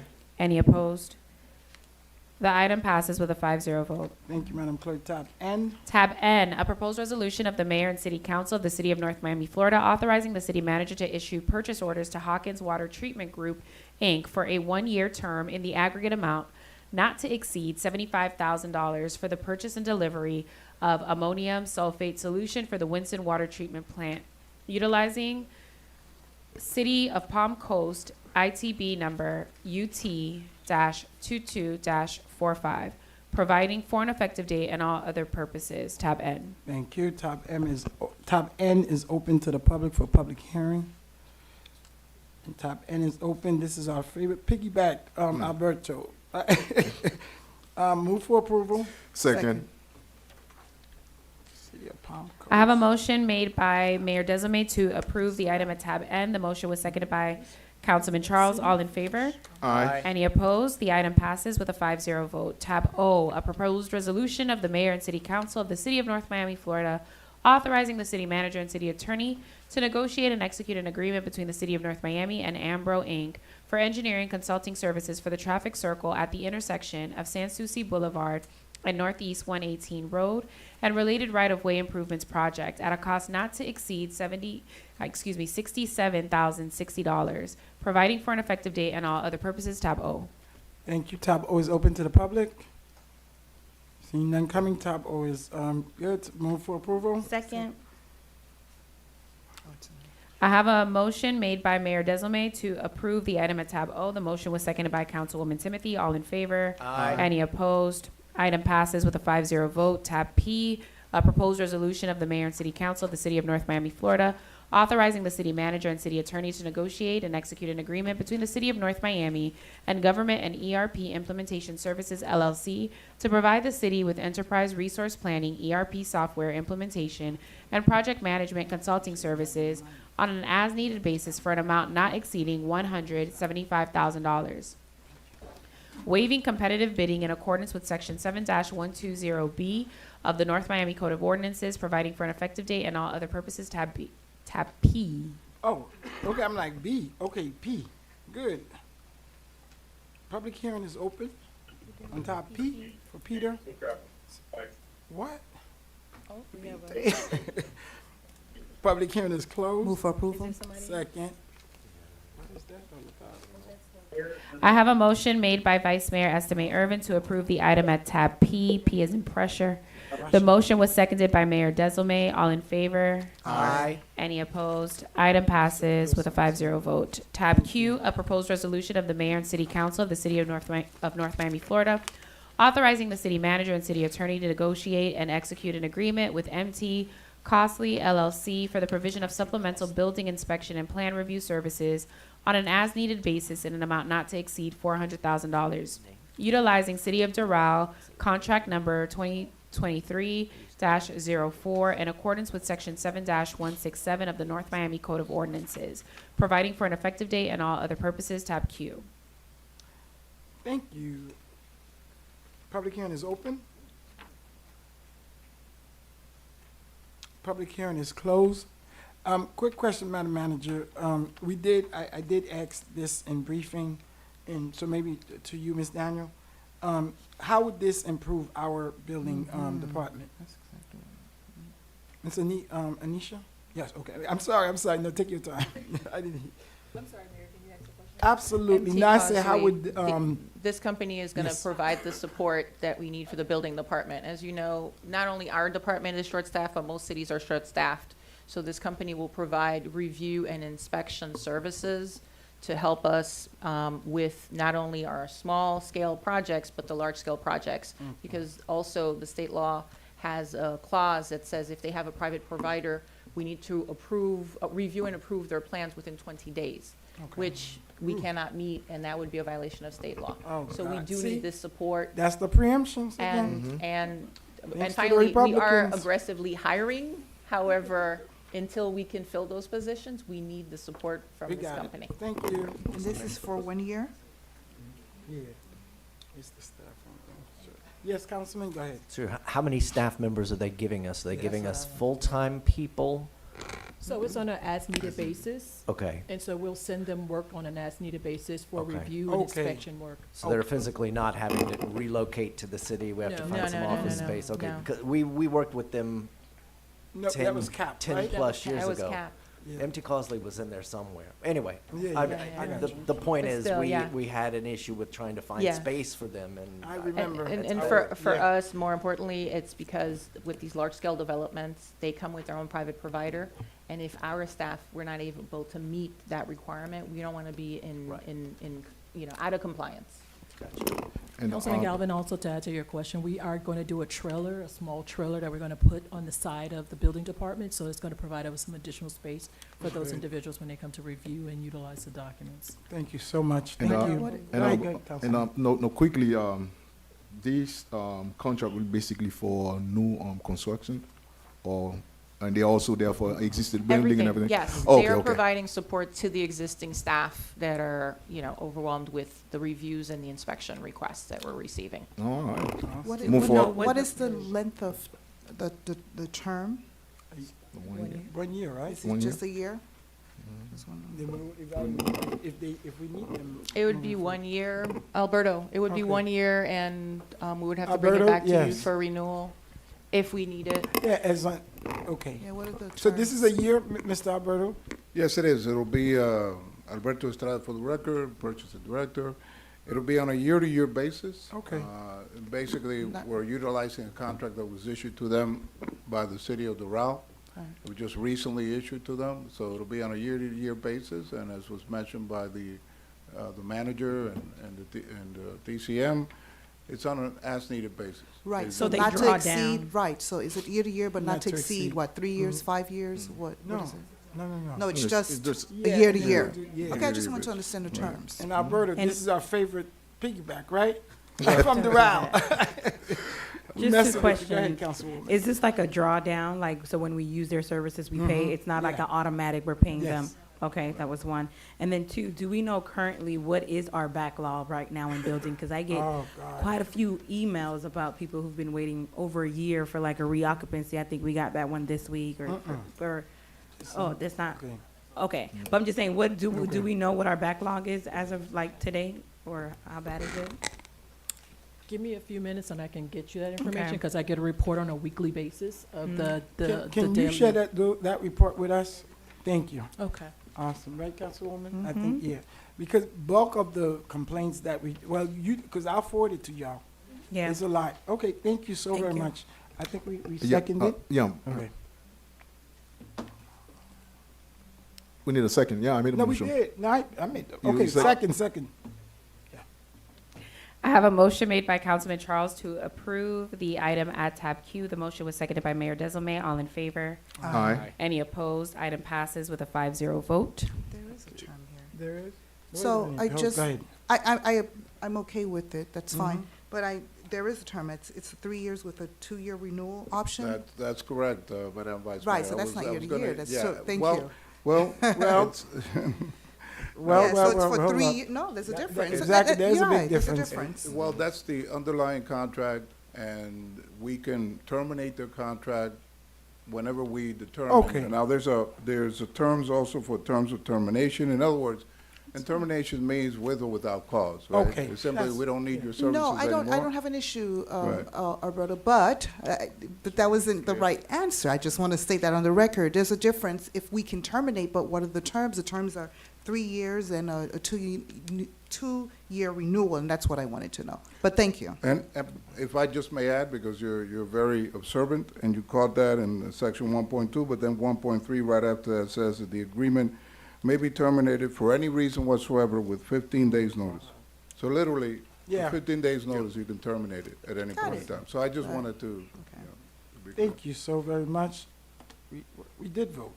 Yes, We you did. Tab So much R. going on tonight. Okay, so tab R. Tab R, a first reading ordinance of the mayor and city council of the city of North Miami, Florida, amending chapter 7 of the North Miami Code of Ordinances entitled Finance by amending relevant sections of Article 3 entitled Procurement Code to increase the current dollar threshold allowed for the city manager to approve the award of contracts without the authorization of the city council from $25,000 to $30,000. providing for repeal, conflict, severability, codification, and for an effective date. Tab R. Thank you. Public hearing is open on tab R. Seeing none, public hearing is closed. Move approval. Second. Second, okay. Is this due to inflation? That's why we're going. Yes, Lord. You probably need to go way up. I have a motion made by Councilman Galvin to approve the item at tab R. The motion was seconded by Vice Mayor Estimate Irvin. Vice Mayor Estimate Irvin, how do you vote? Yes. Mayor Desilme, how do you vote? Yes. Councilman Charles, how do you vote? Yes. Councilwoman Timothy, how do you vote? Yes. Councilman Galvin, how do you vote? Yes. Item passes with a 5-0 vote.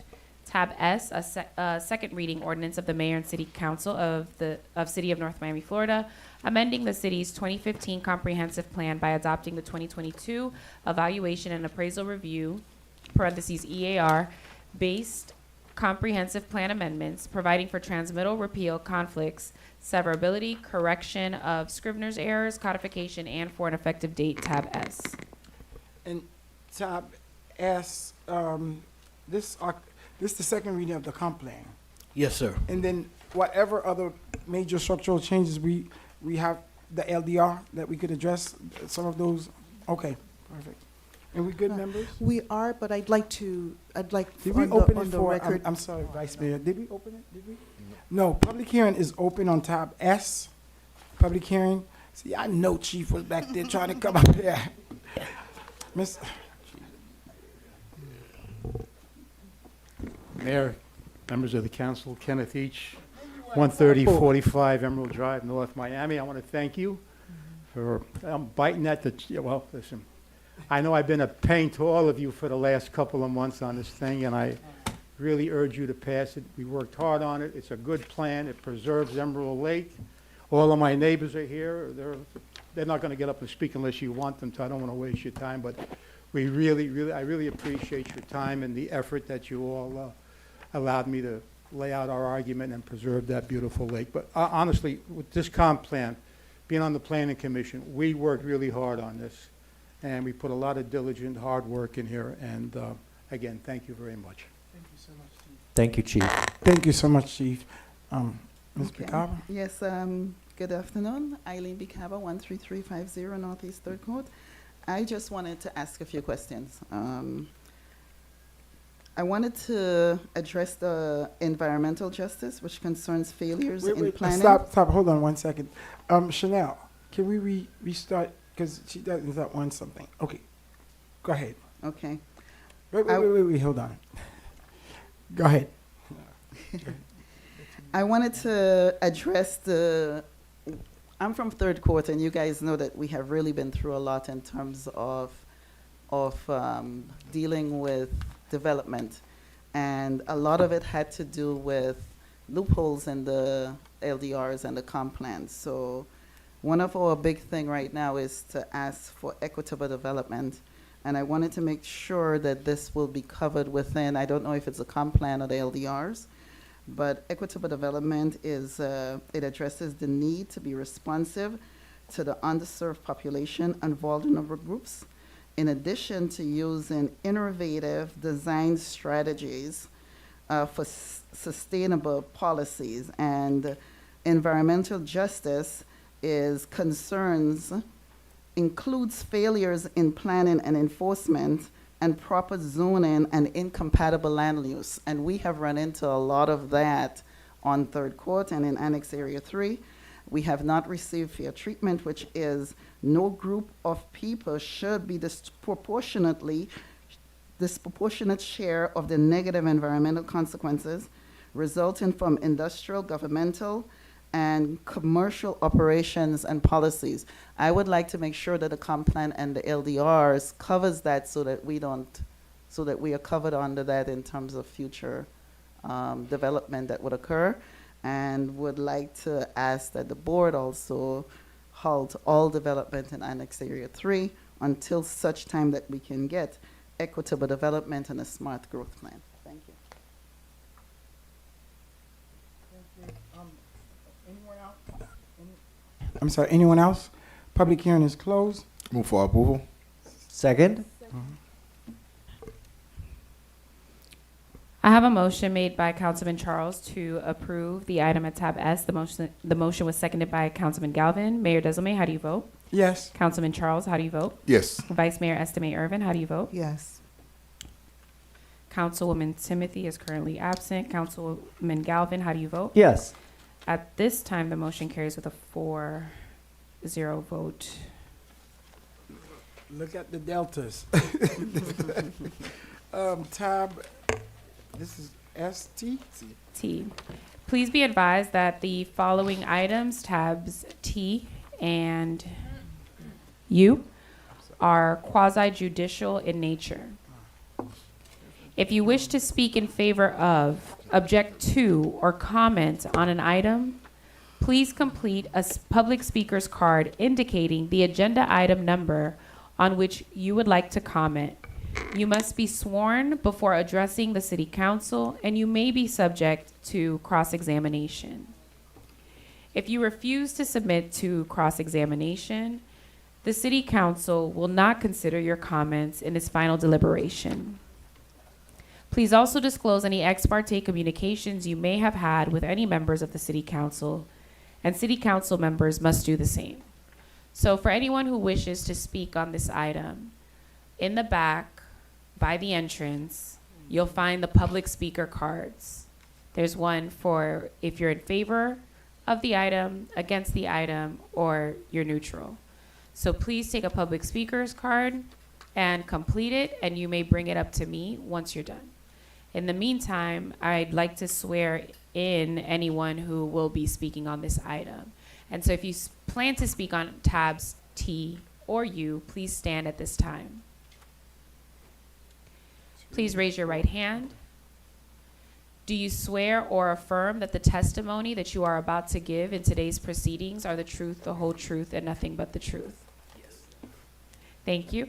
You may be seated. Mr. Attorney, just real quick. The applicant, they don't need to fill that out. It's only the residents, correct? No. Okay. Usually the attorneys and the That's what I figured. Okay. Thank you. Go ahead. So you have a presentation, or you just here for question? I don't know. I'm just.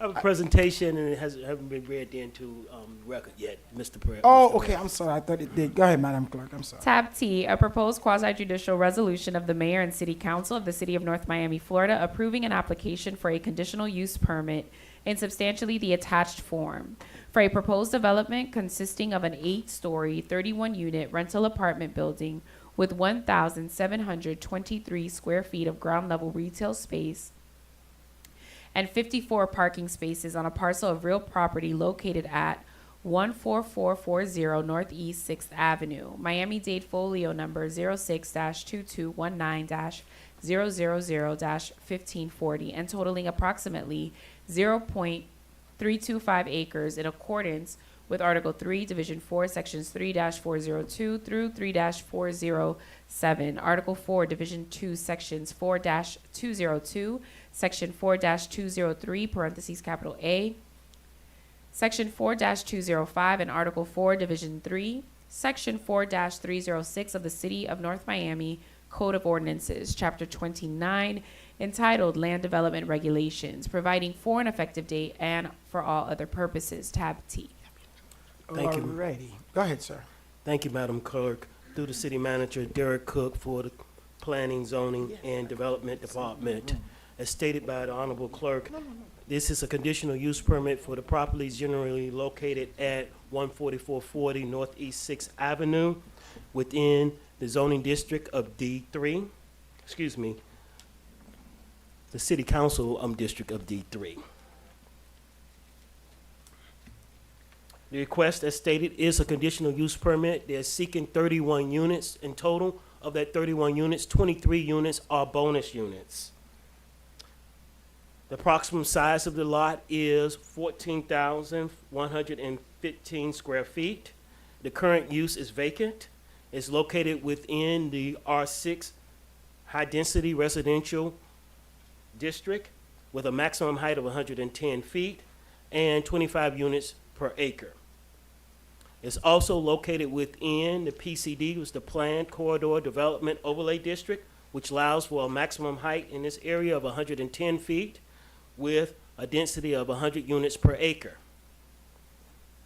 On July the 13th of this year, the Planning Commission recommended approval of this conditional use with a 5-0 vote. As stated, the proposal is an 8-story, 31-unit apartment complex with 1,723 square feet of commercial space on the ground floor. It has 6 ground floor parking spaces complemented by an integrated vertical carousel parking system that would house 48 parking spaces. It will have 100% of Florida native vegetation to create a more absorptive landscaping. It will be a certified green building.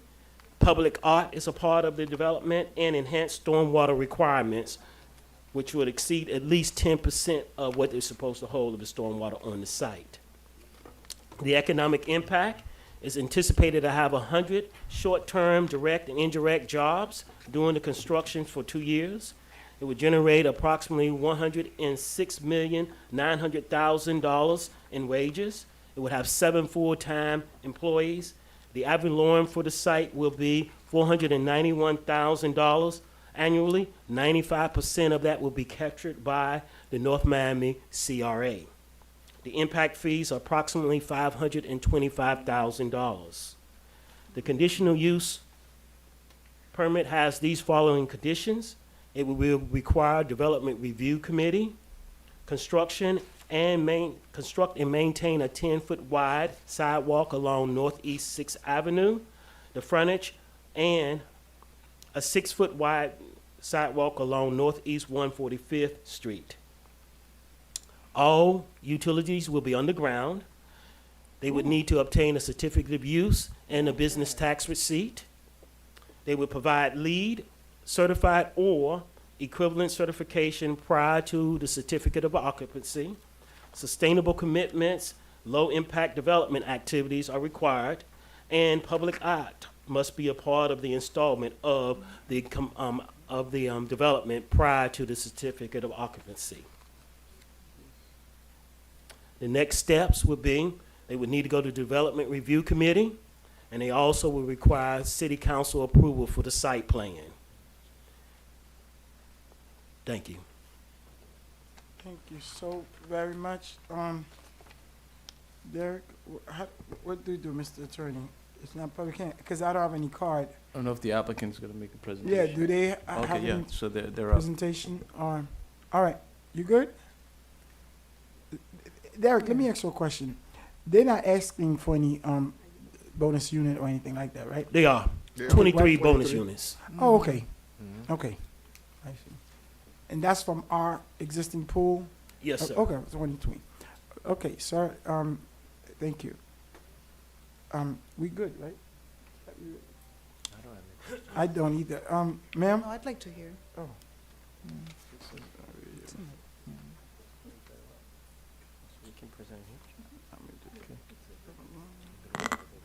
Good evening. Good evening, council members. My name is Ari Sklar with the firm of Sklar Architecture. This is Adina Kaufman with my office. And as Mr. Cook explained, he did a great job explaining the project. We are here to just walk you through the design and see if you have any questions, and let us know if you how we can explain anything further. How do we go next? Did we not? Wait a minute. Before, I'm sorry. Let's have this disclosure. Yes, thank I'm so sorry. I apologize. I don't remember meeting you, but we may have, because this item was from the last one. Right. Did we meet? No, we did not meet with you. Okay. We met Right, with so the I vice have- mayor. Right, so I was going to disclose that. We were Let- scheduled let- for let August. Me say, and- let me say this, and I'm gonna say Okay. publicly. I normally, but we'll let this slide. But I would caution that you meet with everyone on the, because I was under the impression this was something out of respect for everybody. Please just kind of brief us, because this is the first we're hearing about it, because it was tabled back, from the last one, from previous one. So normally just talk to everybody. Okay, so now we are listening in this. Okay. So Okay, before sure. you go, Yeah. I'd like to just disclose that I've had ex parte communication with the applicant. Okay. Thank you. Go ahead, sir. Okay, thank you. So, again, as Mr. Cook explained, this is our site plan. It's on the corner of Northeast 145th and Northeast 6th Avenue.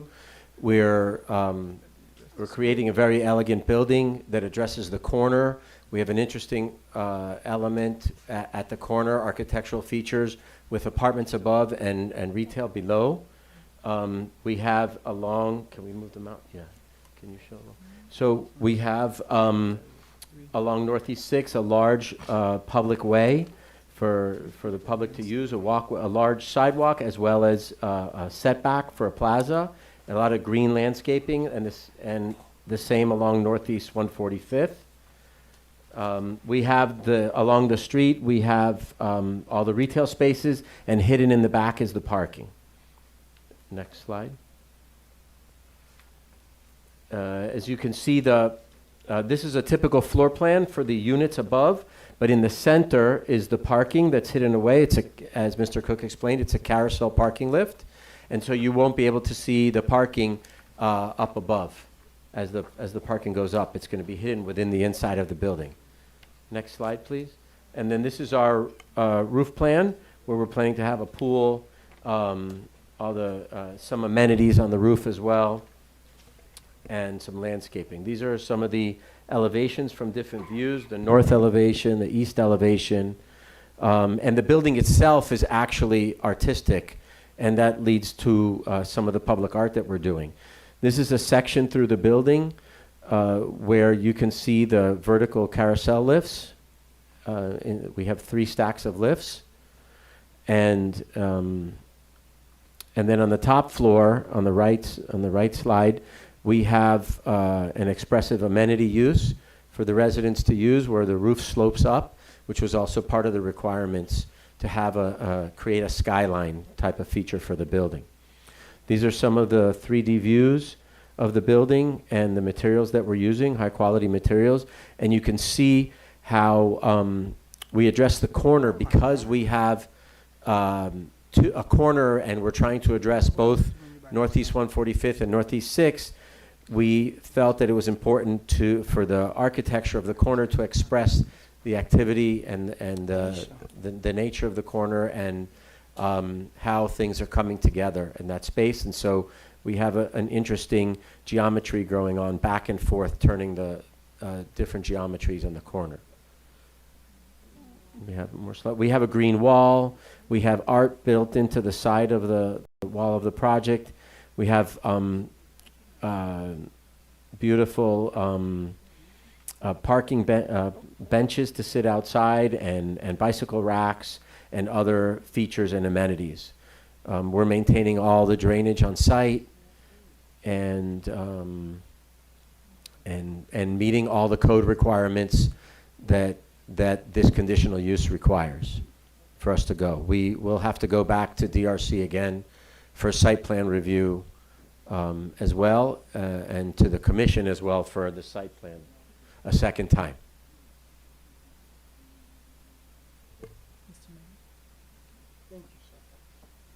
Thank you. Thank you so much. And we're happy to answer any questions anybody has. I do have a few, but I would defer to Vice Mayor. Thank you again. Thank you for your presentation. Sure. I wanted to know, are there any units that are allocated for workforce or affordable housing? I understand that we're allocating, or required to allocate 20% of the units. So you are allocating 20% of the units will be for workforce? Yes. Or affordable housing? Yes. Okay. I thank you. I like the fact that the utilities will be underground, like all of the other amenities. Are there any other community benefits that you've are proposing? The whole ground floor is open to the community, from the retail to the open areas for people to sit and congregate and could meet, or just sit and have a sandwich or have a talk. Or it's kind of become like a public, like an open public plaza, the way it's pushed back from the property lines, as well as enlarging the sidewalks and landscaping and lighting and nice elements there. And Mr. Cook, this is going to come back to us with the site plan, right? Okay, perfect. So those are all of my questions for now. Thank you so kindly. The question I have basically would, and I think Derek, you might be able to assist me in answering this question. Have they meet the proper parking spaces in terms of any studies or anything? Because I know this is on the corner of a school, well, not too far from North Miami Elementary. Yes, sir, go ahead. So they are providing 54 parking spaces. Let me do that math right Yes, quick I know. for you. Because I don't want to just say, I would assume that we brought it forward. If they didn't meet the parking, they didn't request any deviations and stuff like that, but I want to do the math and make sure that they are not, which is easy. Yes, they meet the parking. Okay. They exceeded. Yes. So you said it's 54 or 48? They have 48 carousel parking and have Okay. 6 on the ground That's what I parking wanted to make sure. spaces. Thank you. Council member, you have a question? Go ahead. Mike. Jesus. Sorry about that. On Northeast 6th Avenue. So we have high traffic in that area. So entrance and exit to this complex, would it be, where would that be? The driveway, the parking entrance Yes. is on 145th. 145th. As far back as it can be. Okay. Yes, we considered that. We knew it's a busy corner, and probably that's why this property hasn't been developed in a long time. So, and what's interesting is the code requires, and we agreed with the code requirements, is to push the building as far back from the corner as possible. Thank you. So it works really nicely with Because the around corner. there, safety is kind of a big issue with traffic, speeding and everything. Sure.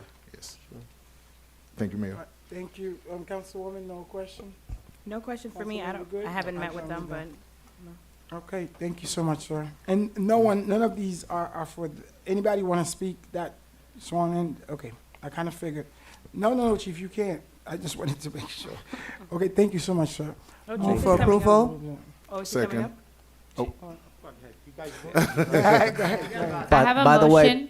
Paula's in the lobby, and she said, "Yeah, tell you to get out of here." So. I have a motion made by Vice Mayor Estimate Urban to approve the item at tab T. Second. The motion was seconded by Councilman Charles. Oh, sorry. Councilman Galvin, how do you vote? Yes. Vice Mayor Estimate Urban, how do you vote? Yes. Councilman Charles, how do you vote? Yes. Mayor Desumay, how do you vote? I love the project, but by principle, no. Councilwoman Timothy, how do you vote? Yes. The item passes with a 4-1 vote. Mayor, before we continue, I wanted to record Councilwoman Timothy's vote on tab S. Yes. So the item now passes with a 5-0 vote. Thank you, Tab. Okay, thank you. Have a good evening. Thank you. Tab U, a proposed quasi-judicial resolution of the mayor and city council of the city of North Miami, Florida, approving the proposed final plat entitled Delma Homes, the same being replat as further described in the attached Exhibit 1, for the parcels generally located south of the Citadel Plaza, 13400 Northeast 3rd Court, west of 13330 and 13350 Northeast 3rd Court, south of 13310 Northeast 3rd Court, north of 13270 Northeast 3rd Court, and specifically identified with Miami-Dade folio number 06-2230-000-0121 and 06-2230-0122 in accordance with Chapter 29, Article 3, Division 8, Section 3-806 of the City of North Miami Code of Ordinances, Land Development Regulations, Chapter 28, Section 28-8 of the Miami-Dade County Code of Ordinances, and Chapter 177, Part 1, Sections 177-071 through 177-091 Florida Statutes 2023, providing for an effective date and all other purposes. Tab U. Good evening, Mayor and Council. Derek Cook with the Community Planning and Development, through the City Manager. Before you is the final plat for Damas Homes, which is located also in the D3 district. The property is approximately located on the south side of Citadel Plaza, which is at 13400 Northeast 3rd Court, west of 13330 and 13350 Northeast 3rd Court, south of 13310 Northeast 3rd Court, and north of 13270 Northeast 3rd Court. The plat is one parcel of approximately 1.57 acres, which is approximately 68,296 square feet. It's located in the zoning district of R4 residential with a land use designation of low, medium density residential. The current use is vacant. The proposal for the future is an 18-unit townhome development. Approval of the final plat is in conjunction with the tentative plat approval by the City Council on November the 18th of 2022 via Resolution 2022 R-196. The approval by Miami-Dade County Plating Committee on March the 5th of 2023. Next step is a final review by the Board of County Commissions and recordation of the plat. Thank you.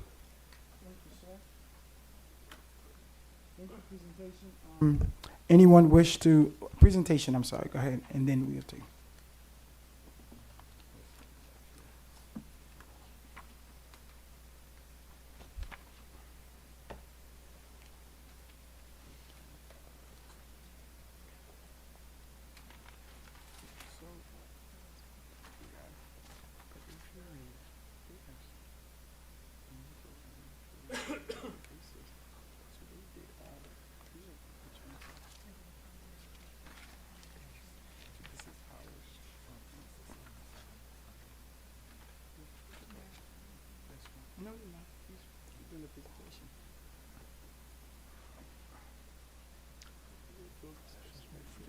Move to the next one.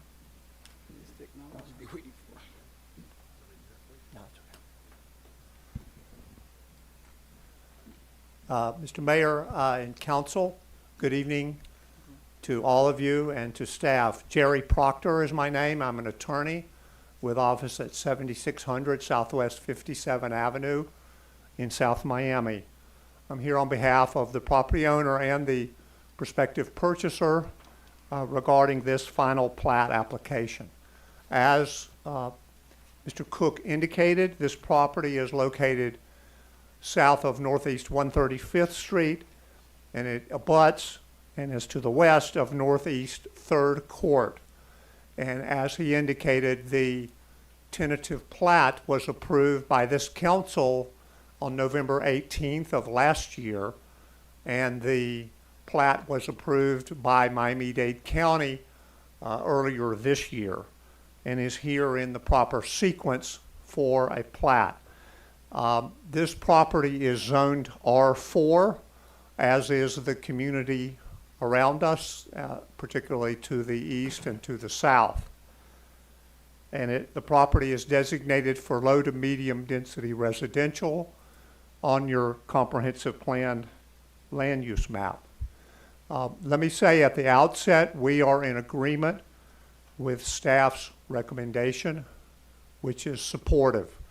Staff's recommendation illustrates a number of things that we're going to go through, I hope, fairly quickly. It indicates and provides certain conditions that we have to comply with going forward by submitting the final plat to Miami-Dade County, obtaining their approval, returning the plat here to the city in certain time frames, and having the plat recorded in the public records. The supportive recommendation of staff also includes language regarding building permits, indicating in condition number 3 on page 4 of their recommendation that the city will not issue building permits until all subdivision improvements are either completed or sufficiently bonded by the property owner. And that those arrangements, including any indemnification that might be required, have to be approved by the city attorney prior to any building permit issuance on this property. Now, the recommendation also indicates that this application, the approval of this application, will not impact the city's general fund, and that it complies with the comprehensive plan and the land development regulations. This application does not allow us to build. This is a plat. This is a subdivision. It's required by Division 8 of your land development regulations, by Chapter 177 of the Florida statutes, and by the Code of Miami-Dade County. We are not here asking for development approval. We are here asking for subdivision approval. And that's, I hope we can point out the distinction as we go here. I mentioned the various elements of the code and of the statutes. I have provided those statutes and provisions of the code into the record. I would say to you that your plat requirements alone are 41 pages. And they are in your code and have been in your code for many years. And the statutes, they're based on the Florida statutes, which also regulate subdivision. We are here as a requirement, a pre-requirement, if you will, to development, but we are not here tonight asking for development approval. We're not asking for flex units, which we were asking for the last time we were here.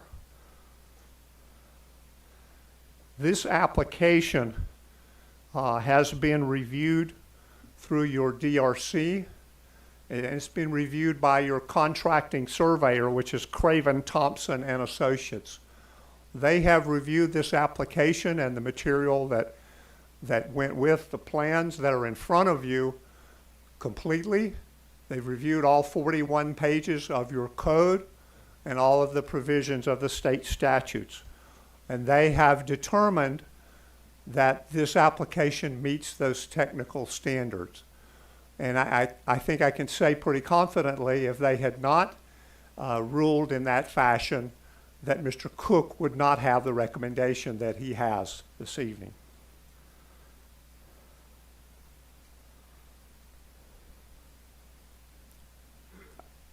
I'll get into the couple of sheets of the actual plat drawing in a moment, but I want to say at the outset, a plat is a ministerial act. A plat is not like a comprehensive plan change. It's not like a rezoning. It's not like a variance application. And it's not like an application for flex units, such as the application you just heard. It does not require, nor does it approve, the plan details that were shown by the previous applicants. They had a different application, they had a different standard, and they complied with that standard. And we believe we comply with our standards this evening. Ministerial act. I have provided the case of Broward County versus GBV International as part of my submittal. It is probably the preeminent case dealing with platting or subdivisions in the state of Florida. And that case held that when the application meets the objective legal requirements for approval, the board must grant the application. Must grant the application. And again, that's a different standard than all of the other things I mentioned, flex units, variances, comp plan changes, and certainly a different standard than we faced when we were here several months ago asking for flex units. This is not an application for flex units. It's not an application for development. It's an application for a plat. Just some information about the plat, which is on the screen. The plat drawing itself consists of 2 pages. Page 1 includes the legal description, any plat restrictions that would be imposed, and an area for the execution upon approval by the property owner, the surveyor, Miami-Dade County, and the city. Page 2 depicts the property. The property is 1.57 acres, as I said, with frontage on Northeast 3rd Court and opening up to a wider expanse as you move to the west. And it is zoned, as I said, R4. Page 2 has a precise depiction of the property's legal documents that are already in place affecting the property. Page 2 indicates the utility easements, and it has a space for execution when it's appropriate by the county clerk. I mentioned easements. All of the utilities that serve this area have reviewed this application through the DRC and staff process and have offered no objection. I have also provided copies of the public notice that were provided with this application, including an affidavit of mailing to surrounding property owners on November 7th. We believe, and I believe the city is in agreement, that these submittals, these notices, including a public notice in the Miami Herald, comply with your code in its entirety.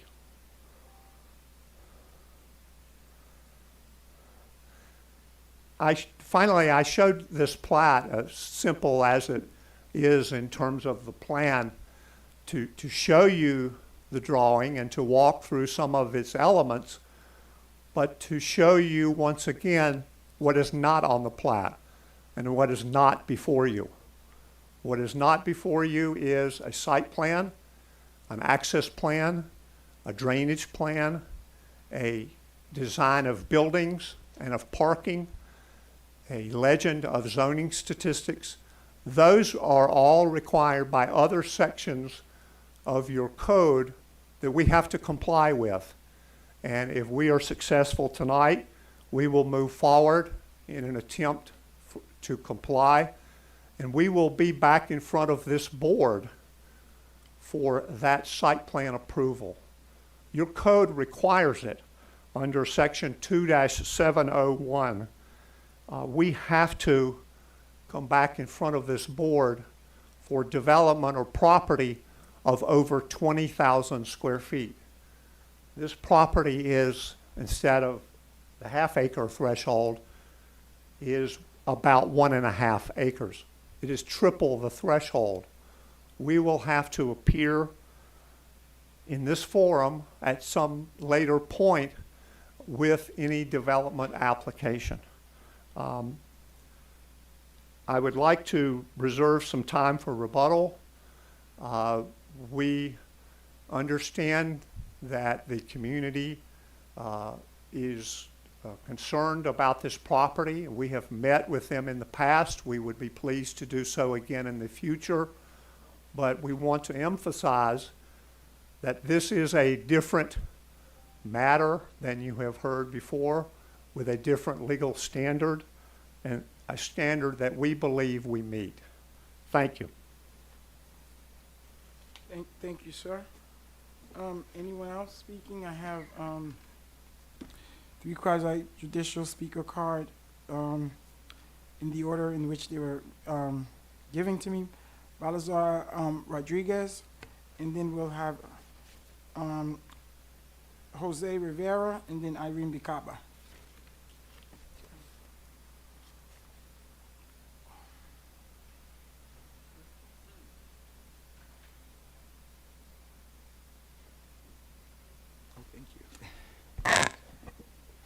Good evening.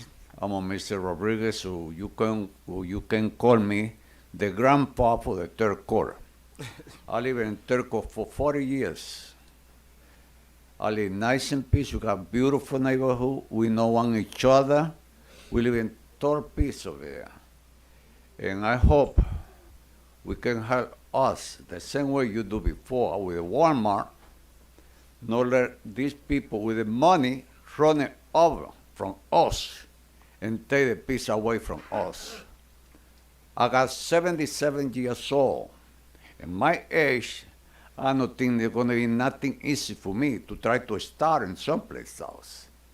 When you be in my age, old man, the only thing you want to keep it, live in peace and quiet in someplace like we live right now. We get best for you the same way you help us. When the Walmart they try to come over, you help us. That's the way for yours. Thank you. Hi. Jose Rivera, 13325 Northeast 3rd Court. That's my house in front of the lot that they want to make an entrance of the 18 homes. Now, I got to deal with the traffic going right in front of my house and the headlights that are going to be aiming at my house because they want to build that. I don't think it's fair. You know, when they bought that piece of property, you think of this. When they had all that property, they overbuilt, right?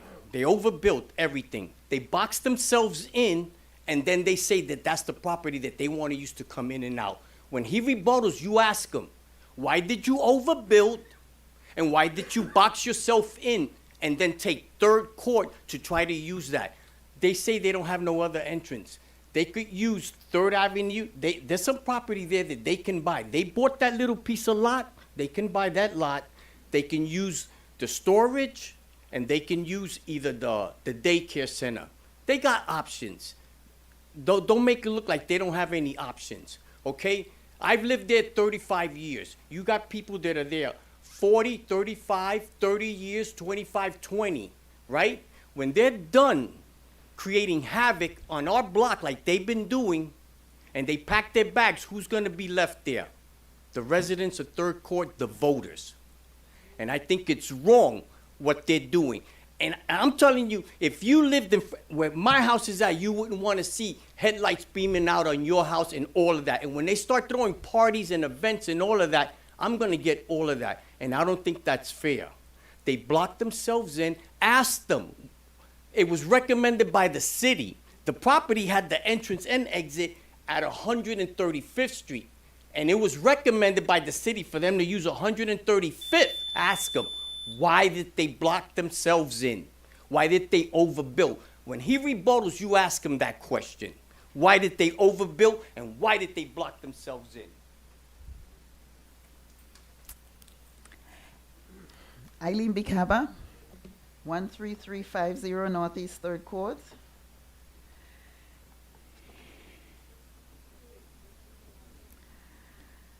The joining of these two plats automatically increases the density of Northeast 3rd Court by giving ingress-egress rights to the 15 units of the folio that ends with 0122.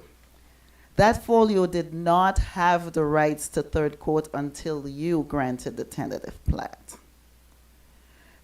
We already had an increase in density at annexation where we were annexed with other choice. Oh God, we've incurred huge tax increases.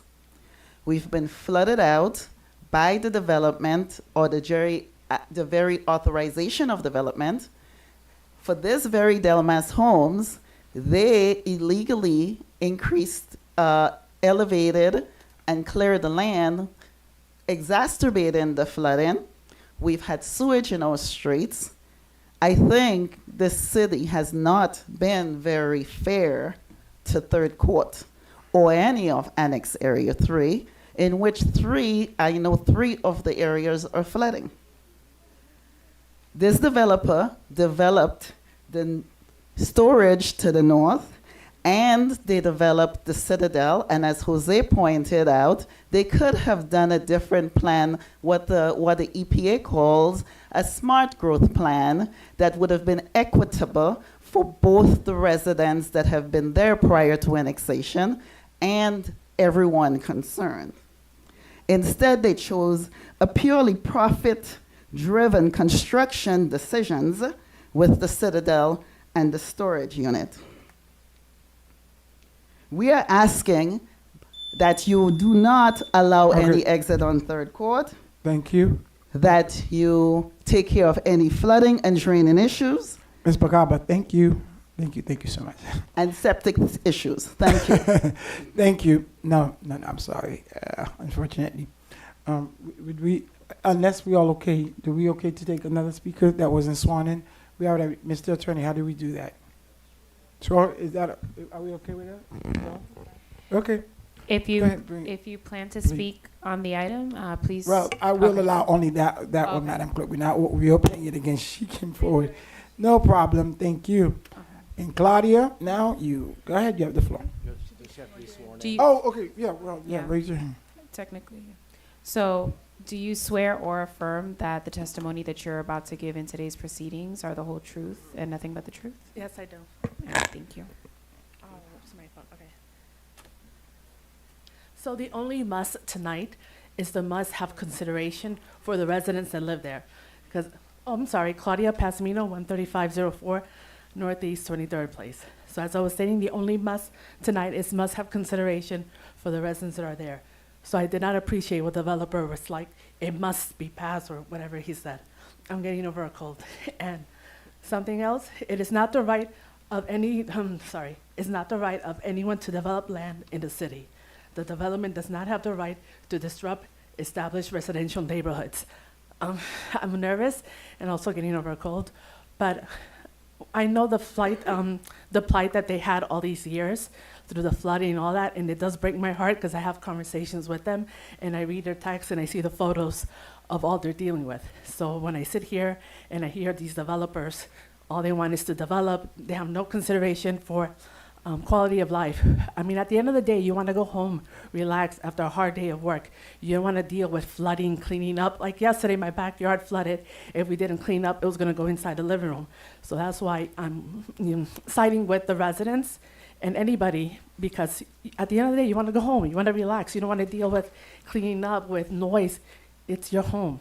So I do ask you to please have consideration and then vote against this. Thank you. Thank you. Any rebuttal from the other party or user? Sorry, you good or we? Any? Yes, sir, I'll be brief. Sure.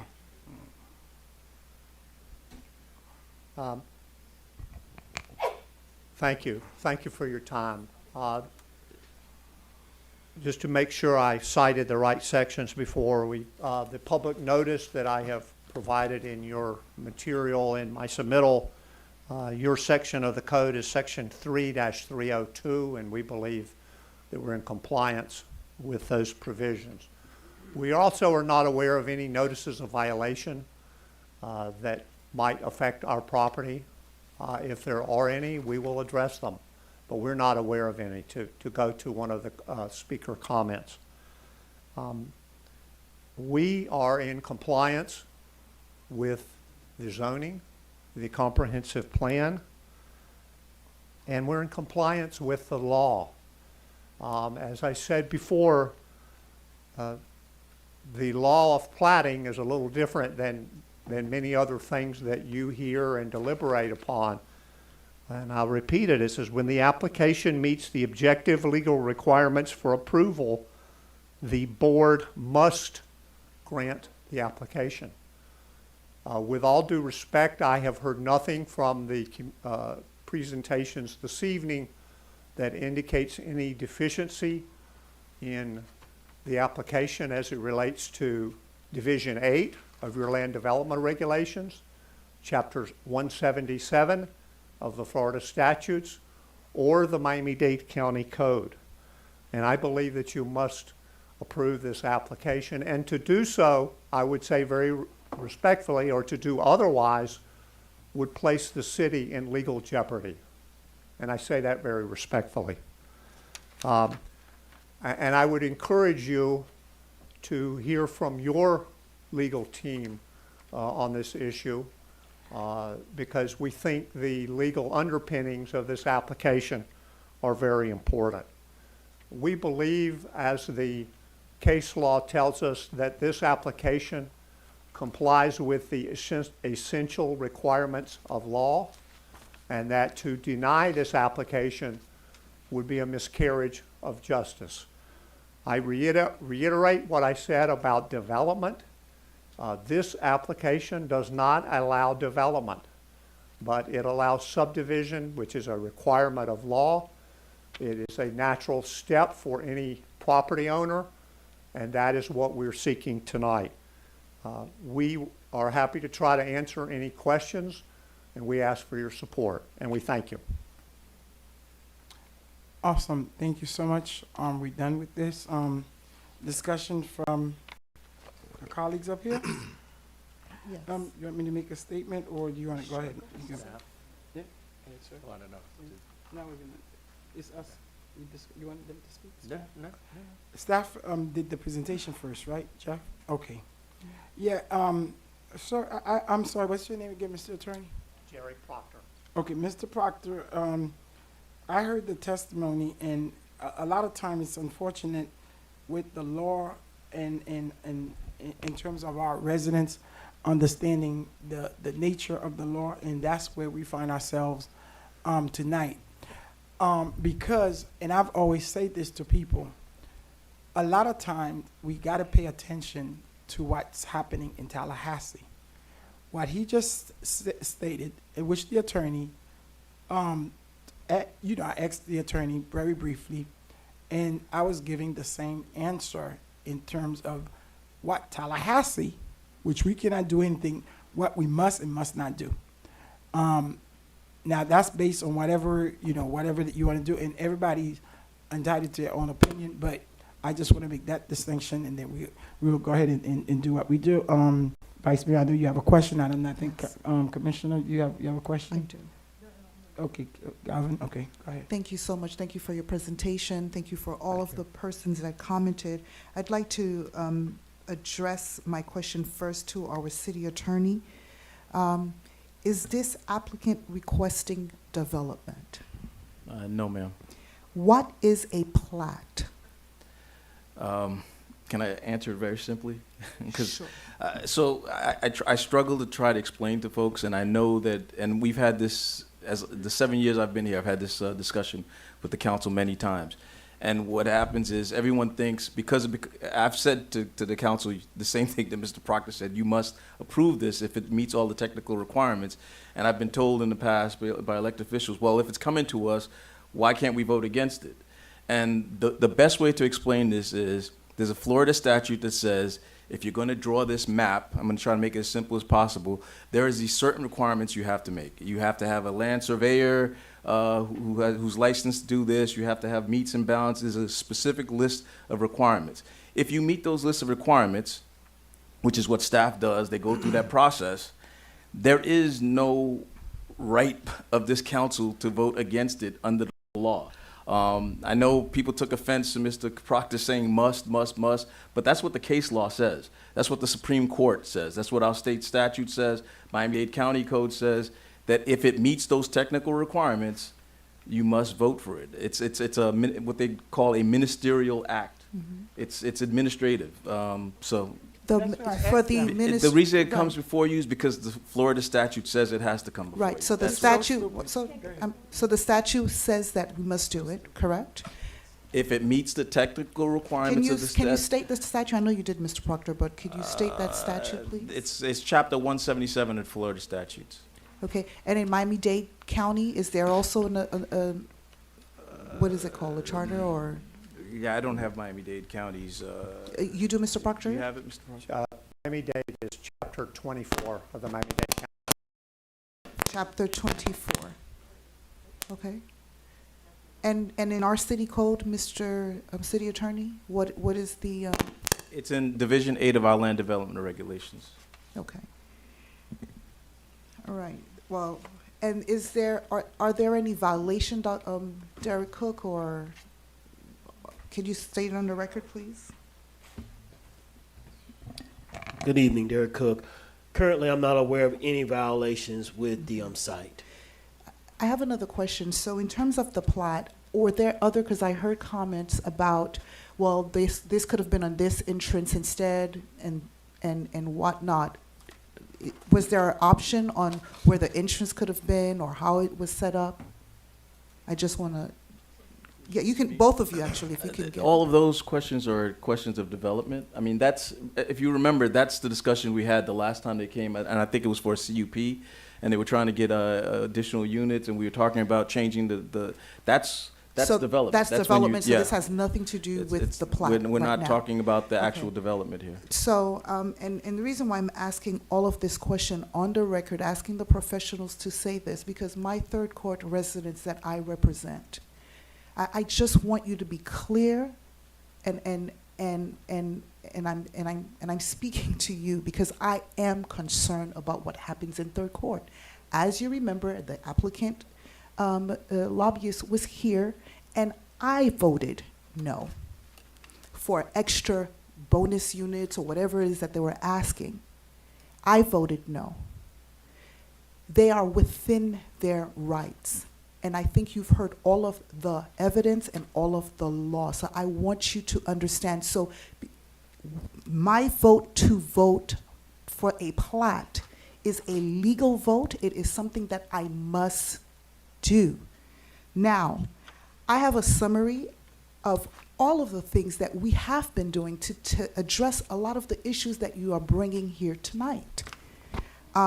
You know, a copy can be given to you because it's public information about all of the meetings that I've had with you, all of the meetings that staff has had with you concerning third court and all of the issues that you're going through. And I understand that, and we are still working on them, and we'll continue to work on it. You know, but tonight, especially to my third court residents, understand that if it were your property and you had rights, I would be defending your property and the rights that you have as well. This owner or applicant has rights, and so I'm going to tell you that I am going to vote to pass this. That doesn't mean that we are not working on the other issue. As you heard tonight, not only from the applicant, but from the city attorney that represents us, this is not an approval for development. Please listen to the facts. This is not an approval for development. I see the eyes rolling, and I don't want to lie to you. I have to be honest with you. And this is America. These are the different things that we have rights, and this is what we like about this country. And this is going to be my position because I must. This is the same applicant when they came in. I listened to you. They wanted more units. I said no. But now they are staying within their guidelines, within their rights, and they're asking for a plat. Please, I understand the feelings and I understand what goes on. Administration, the city manager, public works, they get my phone calls, they get my texts. I've met with you guys in my office. You guys have bombarded my office, and you know, I've done, and I'm still doing, and will continue to. Please, please, try to listen to the facts, and read the law for yourself, so you can be educated and understand. So I just wanted to put that on the record. Thank So you, Vice I'd like Mayor. to move for approval if there's no more discussion. I'm sorry? Yeah, I Go just want to ahead. make a quick point, and one of my briefings with Mr. Attorney, and then we went over that point, and my question was, and it is tonight, where we are as a city if we were to vote no on this item. Mr. Attorney. that was my question to you. I know you answered it, but I just want to put it on the record. No, Yeah. Mr. Attorney, no, I prefer you would not, if you. No, no. No, I think you.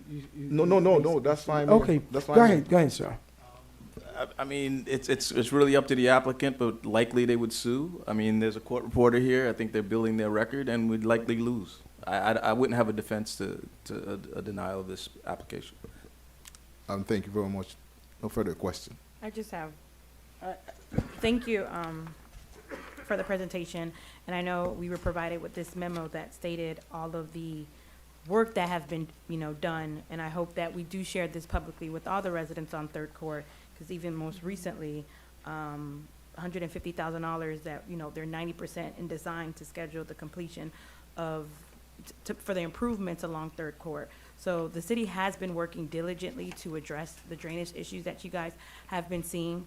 I know last time when, you guys came before and their request was denied, and, the residents, you guys stated that they're at right to build what they can't build. You guys stated that on record, that, hey, now they can move forward with their project. But today, this is just the plat. I think once the developer, once they come before us with a site plan and CUP, hopefully you guys can address Mr. Jose's issue with, cars entering. That'll be the time to make those suggestions in your community meetings, hopefully that you have some with the residents before you come before us for a site plan and CUP to address some of their concerns as it relates to their property and what, lighting mitigations that can be done to ensure that, you guys aren't, shining into his home when cars are entering and exiting. But I think we all heard it loud and clear that the city, there's no fight here. I think when we guys had the opportunity to fight at the last meeting, you were heard loud and clear, and the council voted it down. And I think that, I think everything was said, and that's all I have to say. Thank you. Thank you so And much, just one more, Commissioner. Are you, Just- go ahead. Just Vice Mayor. one more. And so, like Councilwoman Timothy said, I'm begging of you, Mr. Applicant, when you get to that state, you hear the cry of the resident and to really work with them. I know that you are within your rights, but whatever you're going to bring are potentially going to be residents there as well, and they're going to go through the same thing. We have rights, but we can bend. But I know this is not an issue tonight, but I just wanted to publicly say that, please. One of the reasons why we turned the application down last time is like, look, could you, you understood the reasons. I'm not going to restate them. But again, I know you're within your rights, but please work with Third Court. Thank you so much, Vice Mayor. I think we all good. Madam Clerk?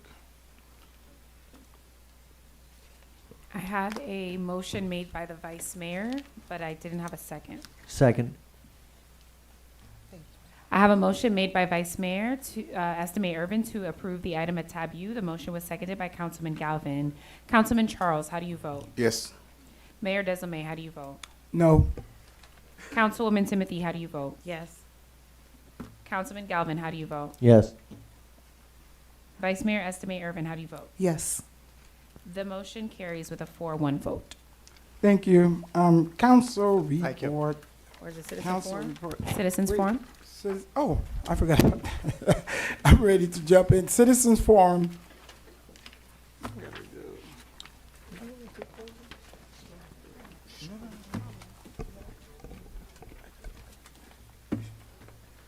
Claudia Passamino, 13504 Northeast 23rd Place.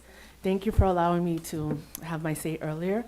And this thing about within the rights, I'm very disappointed because a long time ago, the law stated that black people cannot vote, women cannot vote. So just because it's the law doesn't mean that it's right. So that's why we voted for you guys to do what we felt was right for the residents. So I understand you gotta go by the law, but if we're gonna technically go by the law, then this country, I mean, I'm really upset because you guys were saying we're going by the rights, we're going by what's in the law. But I'm just sitting there listening to him like, well, if we go by that, then no ban book on the ban books here in Florida, gay rights, no sing, all this stuff. I'm like, really? You guys are gonna go in that technicality, and you want us to vote against certain things, but you're gonna fall back on it's the rights, that's the law. I'm sorry, I'm very disappointed tonight.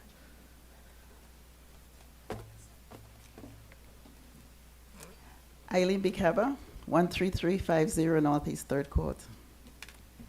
I was listening. I heard you. I understood. I'm very good at doing my research. All right, so I've done my research on this. I wanted this stuff on the record. I hear you talking about his rights. What about our rights? Our rights have been violated. Our property rights, our human rights, our civil rights have been violated by this developer and this city for 6 long years. Even today, my property rights are being violated. Florida Bill of Rights are being violated as the city is 1 year out from promising a drainage system, and they cannot get past the design phase 1 year later.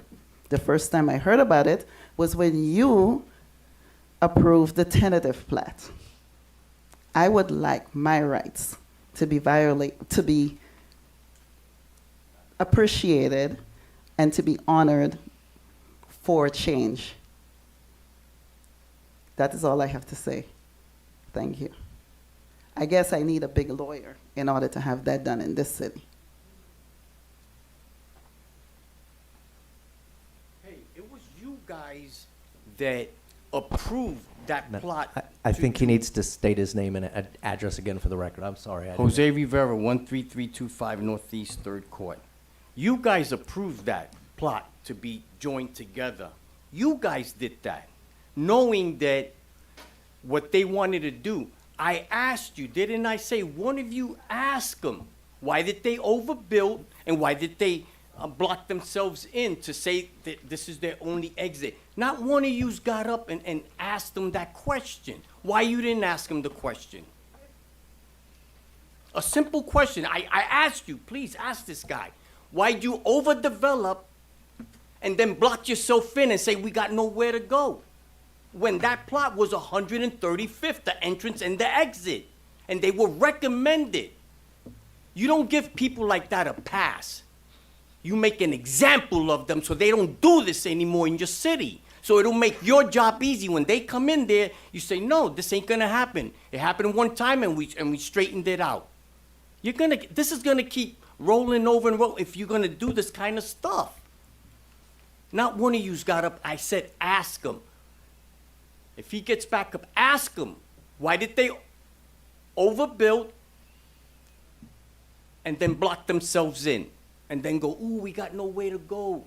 But you guys are the ones that allow the plot to join together. You didn't have to do that. That was for a triplex. That's what it was for. And that's what should go there. And now what? 18 houses?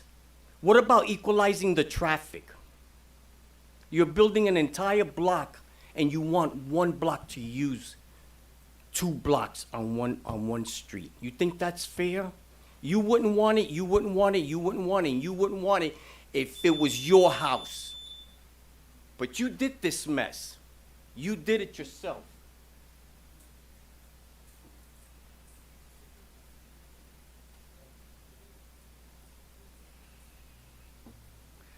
Good evening.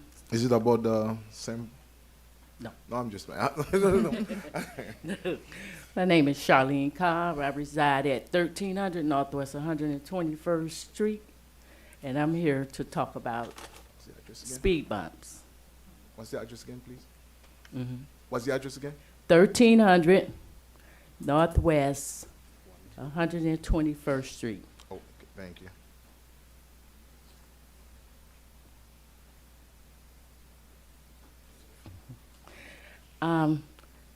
I talked about this issue some years ago and nothing happened, and the situation continues on. People come around there speeding and there's danger in the area with the people around there. I did a petition. I did everything I thought possible to do. Now I'm here again.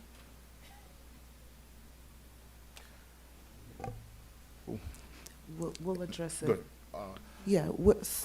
So we will address it after citizen forum, okay? Just And the please traffic hold calming.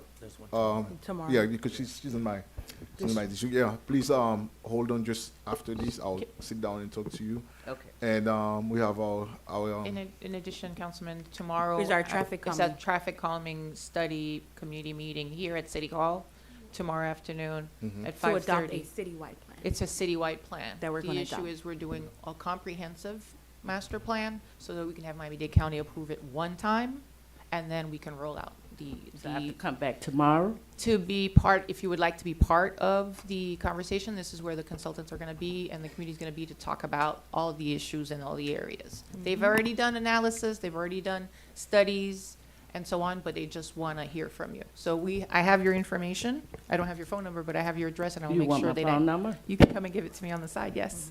And can we also make sure that we send that out like as a separate blast to the residents so that everybody knows that that's taking place?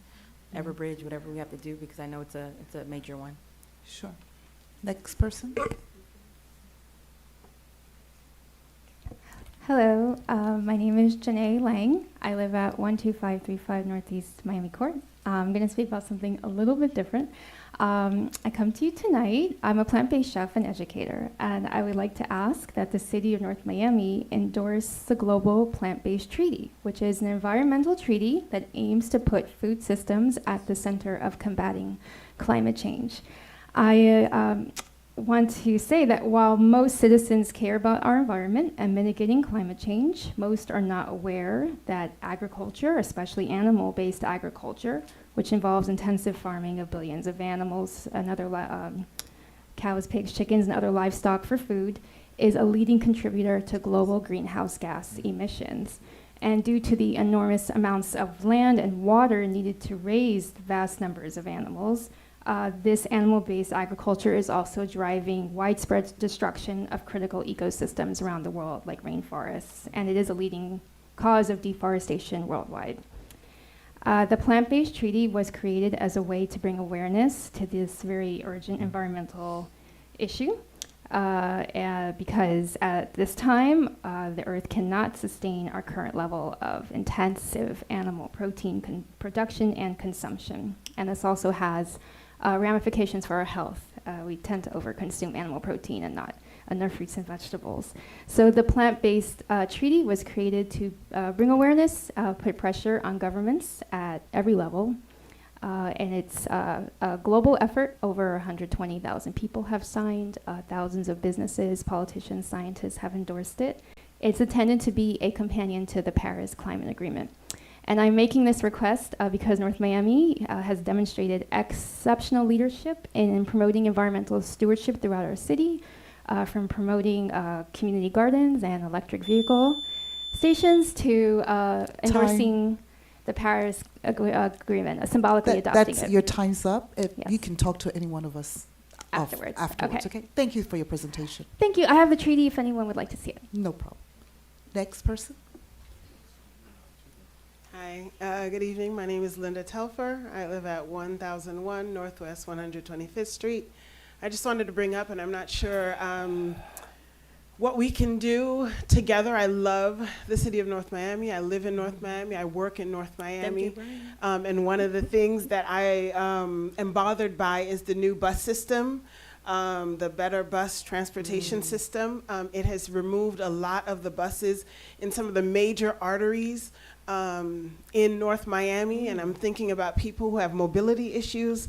I'm thinking of people who have young children. There was I live on 125th, so there was a pregnant woman that I had to drop off on 119th Street because she couldn't walk from 119th Street, from 125th to 119th, because there's no bus between 125th and 119th Street. Next to our school, I work at W.J. Bryan Elementary, there's no bus on Northeast 12th Avenue, and so getting, parents bring their children, and often they can't, if they have small ones, to walk them that far, so they take the bus to help with that. And there's no bus on Northeast 12th Avenue. So I don't know, as a council, as a city, as residents of the larger, Miami-Dade County, what can we do to help with that? Because, again, I'm a special ed teacher, so I'm looking at, people who have mobility issues, people who are a bit older and aren't able to walk those long distances. We're trying to attract more people to come to City of Miami because it's absolutely North Miami because it's absolutely awesome. But how are they going to get around when they are here in the city? How are they going to get from, point A to point B? It makes it a little bit difficult. My son is 18. My foster son is 18. He goes to North Miami Senior. He walks in the dark. Thank you. Thank Your you so time's much. up. And May I- Madam may- City yes. Manager, if you would allow him to speak, ma'am. and then we can address all of the issues. Thank you. Good, Mr. Rodriguez again. I've been here many times. We be here many times, not once. We were here not for fight for nothing. We talk about some people that come to buy property, not to live in the property, or to make money. That's not people that are going to live in the neighborhood. They don't care about the neighborhood. They're going to make about 24 condominiums, whatever, going to make all the development, even I don't know how many, I know 20-something. These people are going to build over there. In other words, we fight for the peace. Keep a same neighbor, same quiet. All beautiful, got beautiful neighbor over there, living nice and quiet. We no kind of problem. But we know when you got development, a small neighbor like that, we know that everything gonna change. Not only the people don't move over there, plus the other people coming to visit. They're not gonna be easy. These people are gonna build over there, maybe put someone, they're not gonna be in the neighbor anymore, because then they don't care about the neighbor. They don't care what happened. They care about the money. Maybe put someone to collect the money. That's it. That's what they're looking for. They don't care to us. No, they care about the money. So we be here to ask for the same thing you do for us before, when you try to warm up, take over. We expect for you, try to help us again. We need it, please. Thank you. Thank you. Citizens Forum is still open. Seeing none, Citizen Forum is closed. Madam Manager. Yes, thank you, Vice Mayor. I just wanted to say that this past Thursday, the city staff, the Transportation Department met with Miami-Dade County when they were explaining to us the changes that they were making. And yes, they did eliminate a bus stop that would give us a few blocks to walk. So we addressed that. We brought that up as a concern. And that's one of the reasons why we're having this community meeting tomorrow at 6 o'clock at the Father Jean-Just Community Center, North Miami Beach and North Miami, because both cities had issues with some of the stops that they eliminated.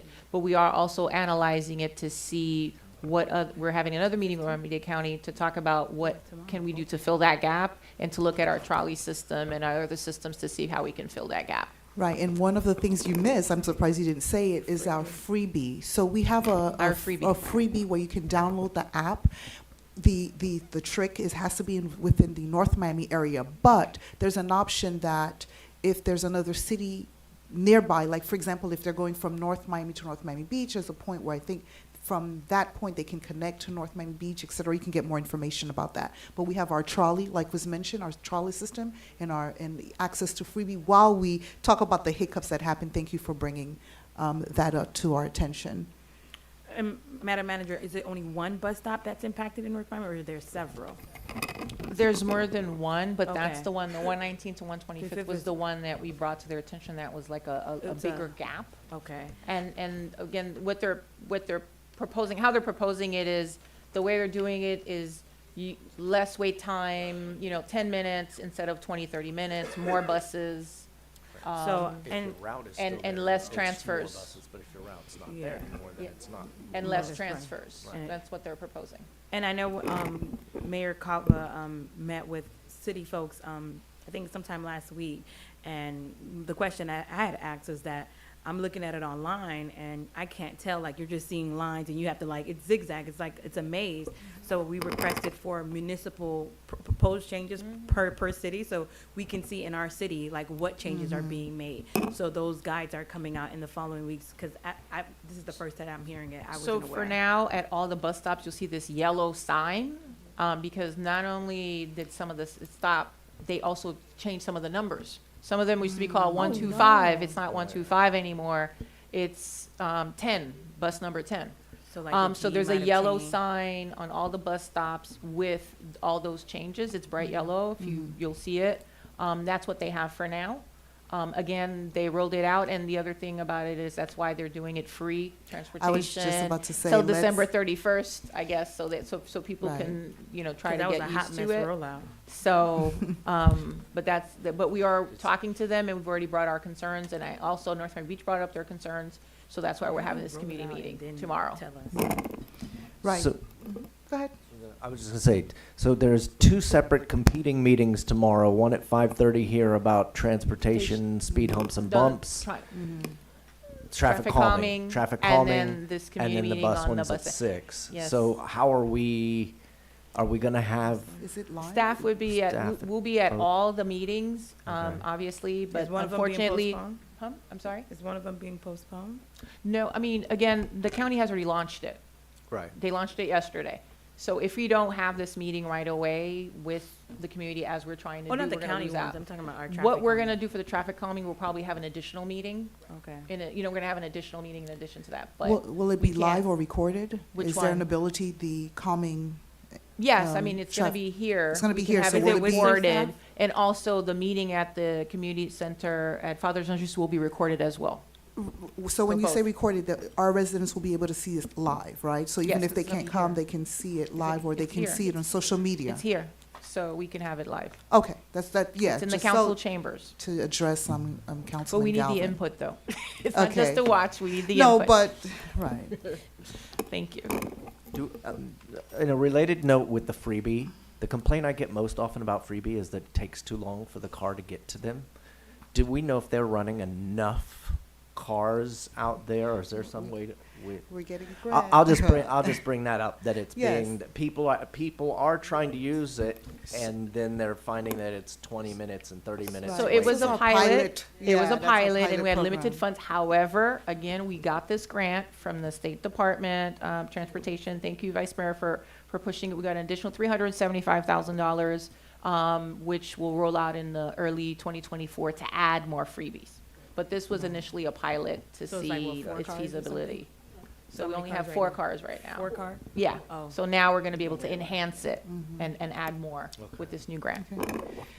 So I'm going to kind of do this backwards. So Madam City Manager, do you have a report? Oh, it's Give Miami Day week. Please, the food pantry, the water fund, North Miami Police Athletic League, and the North Miami Education Fund. These are all 501c3s, and also the MoCA Museum. They are all on Give Miami Day, so please give generously and help your fellow neighbors. Thank you. Do you have a city report, Mr. City Attorney? Just one item. It better not be an executive session. On October 23rd, the 3rd DCA did rule on the lawsuit, the election lawsuit, Hector Medina et al. Versus North Miami, and the city, it was affirmed. The lower courts was affirmed, so we won. I do want to add, because there was a public records request, so I'm just going to make it public. There was a public records request asking, ironically, it was from one of the plaintiffs, asking how much did we spend defending this case, and we spent about $80,000 in outside attorney's fees in defending these cases, which is why I'm often so adamant about cases not going to court, because they're very expensive. But I want to put that in public because the person asked in the public records request, so we spent $80,000 defending it. No, we already asked those. Oh, that's all. Thank you. Okay. Madam City Clerk, report? Yes, so going along with Give Miami Day, can't remember if I heard Pal mention, but also wanted to lift up Friends of Enchanted Forest and also Friends of the North Miami Public Library. And I think you can donate as little as $25. I also want to encourage you all to fully embrace the season and the spirit of gratitude. For many of us, I know that we have so much that we can be thankful for. And so as we're sharing in our blessings with our families, with those who are near and dear to us, we also have to acknowledge that not everyone may have abundance in their lives. And so as we're progressing into the holiday season, let's extend our kindness to those who are facing challenges, whatever they may be, seen or unseen. And let's also foster a sense of unity and compassion. So as we express our thanks, our gratitude, I really encourage us all to also open up our hearts to those who may need it the most throughout this holiday season. So that's it. Thank you, Board Member Timothy, or Councilwoman Timothy. Like CRA time. I know. Just wanted to remind everyone, we'll be doing our turkey distribution on Saturday at the library at 10 o'clock for District 2 residents. And definitely want to thank all the sponsors who was able to come in, of course, and get us additional turkeys so that we can give out to the community. Later this month, I'll be partnering up with Branches to bring forth a small business program for businesses in North Miami. We're going to do a pilot with about 50 businesses, and these 50 businesses will get a free laptop and go through extensive training about how to, you know, keep your business running and sustain. And we're partnering up with Branches of Florida to do that. So that date is going to be, I think, November 30th. So look out for that flyer if you're a business owner in the city of North Miami. And again, happy Thanksgiving, everyone. Well, we have one more meeting on the 28th. Well, that's after Thanksgiving. But looking forward to seeing everyone at the Thanksgiving Day Parade. Takes place at 10 a.m. Thursday morning. I don't know what annual. Is this the 48th? 48. Oh, 48th. Okay, we got 2 more years before our 50th. So again, just want to thank everybody for participating in Delta Days at the Capitol. I have had the pleasure of working with several Deltas.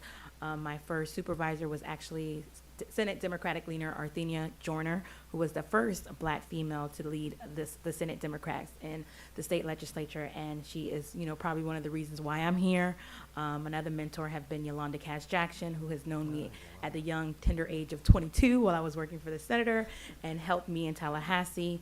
And then last notably to all of you is Natasha Colbrook-William, who was my supervisor while I served here at the city of North Miami. So if you see me here, it's because of these beautiful women who have instilled in me excellence, who have, you know, helped groom me. And this is what we do in Delta Sigma Theta. We commit our lives to public service, and that is why I'm here. Again, thank you all for participating at Delta Days at the Capitol today. Thank you. Board Member Galvin.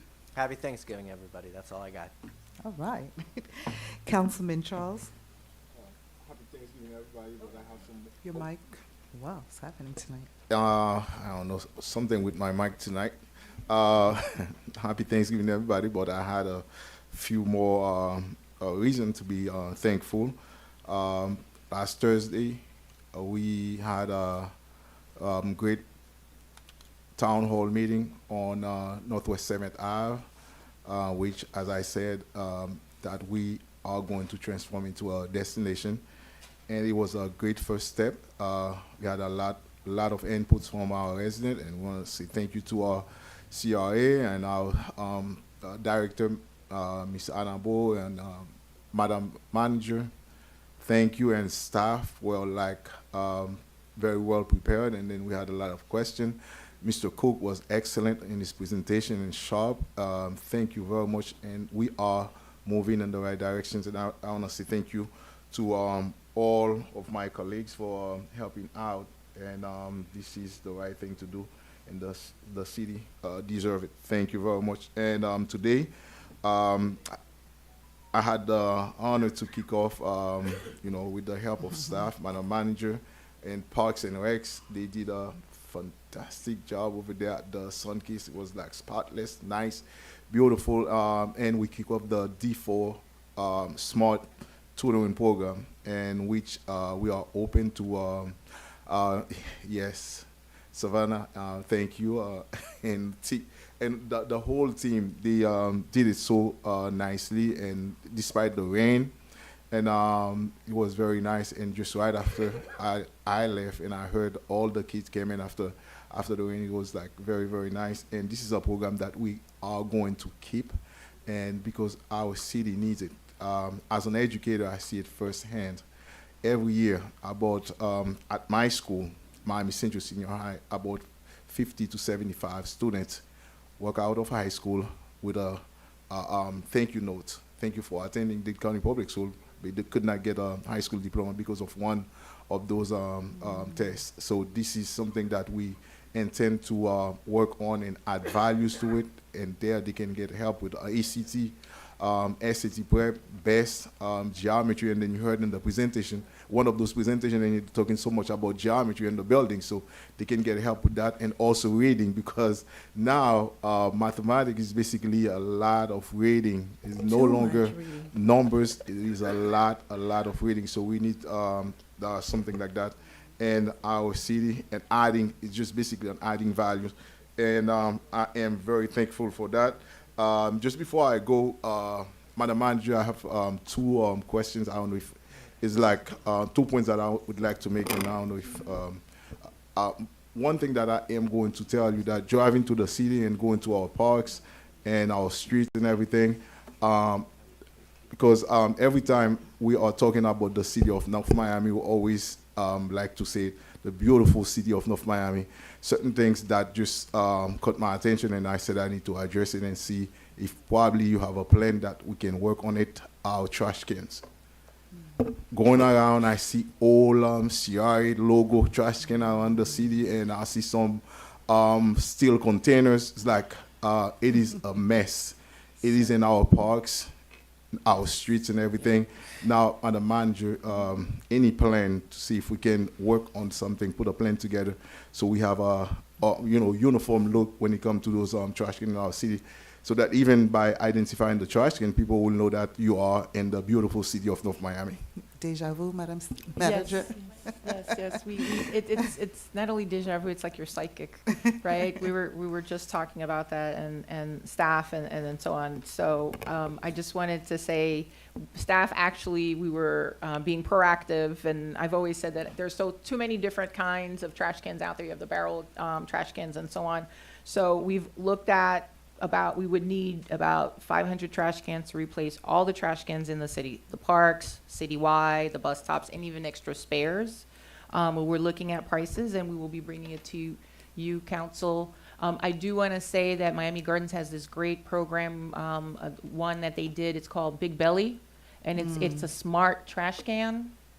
Yeah, and it tells you when it's full. So especially those on the road, it would. They got that Miami Dolphins money. That's right, what it is. right. I know, but we're looking, Yeah. but we're looking at that as an option, and also we're looking at all the trash cans to make it not only the universe, but you can have the logo, or if you want to brand it and put art on it, you can do that. So we're looking at the trash can that will be multi-purpose, but we can have it everywhere. So we will be bringing a proposal forward to you all, and if you agree, then we would go out to bid, or the mayor's not here, piggyback on, whatever Miami Gardens has.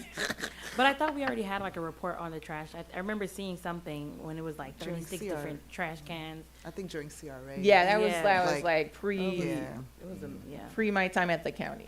And since we're talking about trash, like, I don't know if you've noticed, but along 135th and 125th along the highway, the trash there it's unbearable. Like, and compared to other cities, I don't know if we can deploy the street team, or maybe we need to do a campaign around the highways, but the trash there has been, I don't know if you guys see it, it is gross.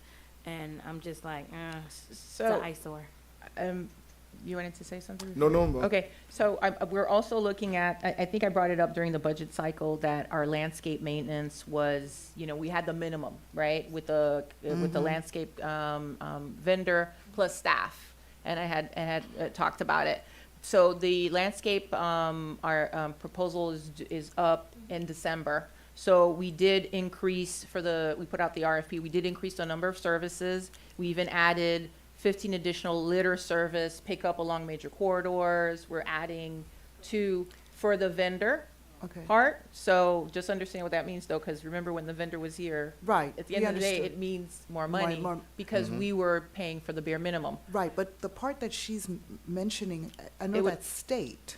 No, I know, we're Along the line. we're gonna Okay. address that as well, but I'm talking about the Okay. uniformity of the whole city. Sure. That we're already looking at ways, and you even brought it up about the parks, some park areas that were very littered. Mm-hmm. And, you know, I always tell people, but sometimes it doesn't register that much. We're very short-staffed, especially in the Parks Department.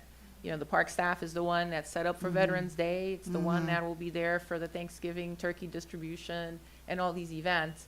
And we're still short-staffed, and we will need to fill up those positions to allow us to be able to do additional maintenance. And then also, Anisha will be working with the state to make sure that the major corridors that they're responsible for, that their vendors are doing their part as well. Okay. So, Yeah, just glad you talked about it, because that was my second point, because looking at service to our city when it comes to landscaping, and also one thing that I wanted to mention is just the swells in the right of way. So this is something that we need to take a look at, because I know we usually said this is up to the resident, and the resident should clean it, but we also need to have a backup plan, because some of them look terribly, terribly bad, and especially we're getting to the holidays and everything. We need to, we're not gonna buy done beautiful dresses for a city, but this is like the bare minimum that we can do. Thank you very much, and I just want to say once again, happy Thanksgiving to each and every one of you, and be safe. Be very careful out there. You know exactly when ever we have a week off from school, all the craziness, that's the time that they're happening. And we need to keep our men and women in uniform, our police force, keep them in prayer, because, this is like not fun time for them. Even this is the time that they should be with their family and everything, and that's the time that they're going to be working very, very hard to keep all of us safe in the city. Thank you very much, and have a good night. Okay. Well, I'll be the last one to speak. Again, your Vice Mayor, Mary Estime Irvin. Earlier, we talked about epilepsy awareness. As you all know, November is Epilepsy Month, according to CDC. Epilepsy is a chronic, non-communicable disease that affects the brain of people of all ages. So, and you heard some of the statistics that our Chief of Staff said earlier. So as we continue to bring awareness and advocate on this issue, this Saturday we will have a community bike ride in honor of epilepsy awareness. And it's going to be here at City Hall at 8 a.m. So looking forward for you come ride for a purpose, with a purpose. And obviously we're going to ride with our police department, which we think we have the best department in the world, but in particular in Miami-Dade County. I'd like to also thank all of those that participated in Government Week. We didn't have a meeting, so I didn't get a chance to tell you in October. Thank you very much for all of your participation. I want to publicly thank Congresswoman Sheila Sherfilis McCormick for being our keynote speaker at our head breakfast that we had. We also had our Youth Council swearing-in ceremony on October 17th. We had our business summit, and I'd like to thank the CRA for being one of the major sponsors. I'd like to thank all of the panelists that attended, Eric Knoll being the moderator, John Loftus and Lana, thank you for your support. Gertie, Chief of Staff, Katya, thank you for all that you did. The businesses that they attended, Hockhoff and the North Miami Chamber of Commerce, thank you. I want to thank all of staff that also participate in District 3 Town Hall. Thank you for all of the departments that were there. All of you that attended the lunch and learn that we had with Senator Jones for the PFAS. Thank you for that. And you've heard of all of the distribution that are happening. In District 3, if you are a District 3 resident, email us at district3@northmiamifl.gov and let us know that to register. Or you can just call the office and ask to speak to Akira Bias, and she will definitely take your name and address, and you have to be a District 3 resident. Everybody's just want to let you know. And condolences to a resident of District 3, Pierre Bayan Jean. May you rest in peace. And my condolences to the family. Happy Thanksgiving to all of you. Please don't forget to come out to the parade, our 48th annual parade, please come out. And that's all that I have for you guys tonight. So with that in mind, I'm being given a note. You'd like 45 seconds? Yes. Okay. Yeah, Mr. no, quickly, I just forgot on the special things. Claude in the back, thank you. The computers are up and running at the center. Thank you very much. And for our D4 turkey distribution, we will have that at Sunkist Saturday, but it is for D4 residents only with proper proof of ID. And we will be there from 9 o'clock till we run out of birds. Thank you. All right. If we have nothing else to say, may I have a motion to adjourn? Second. All right. I have a motion Thank made you. by Have a great night, Councilman everyone. Galvin, seconded by Councilman Charles to adjourn. All in favor? Sir. 4-0, 7, 10, 26.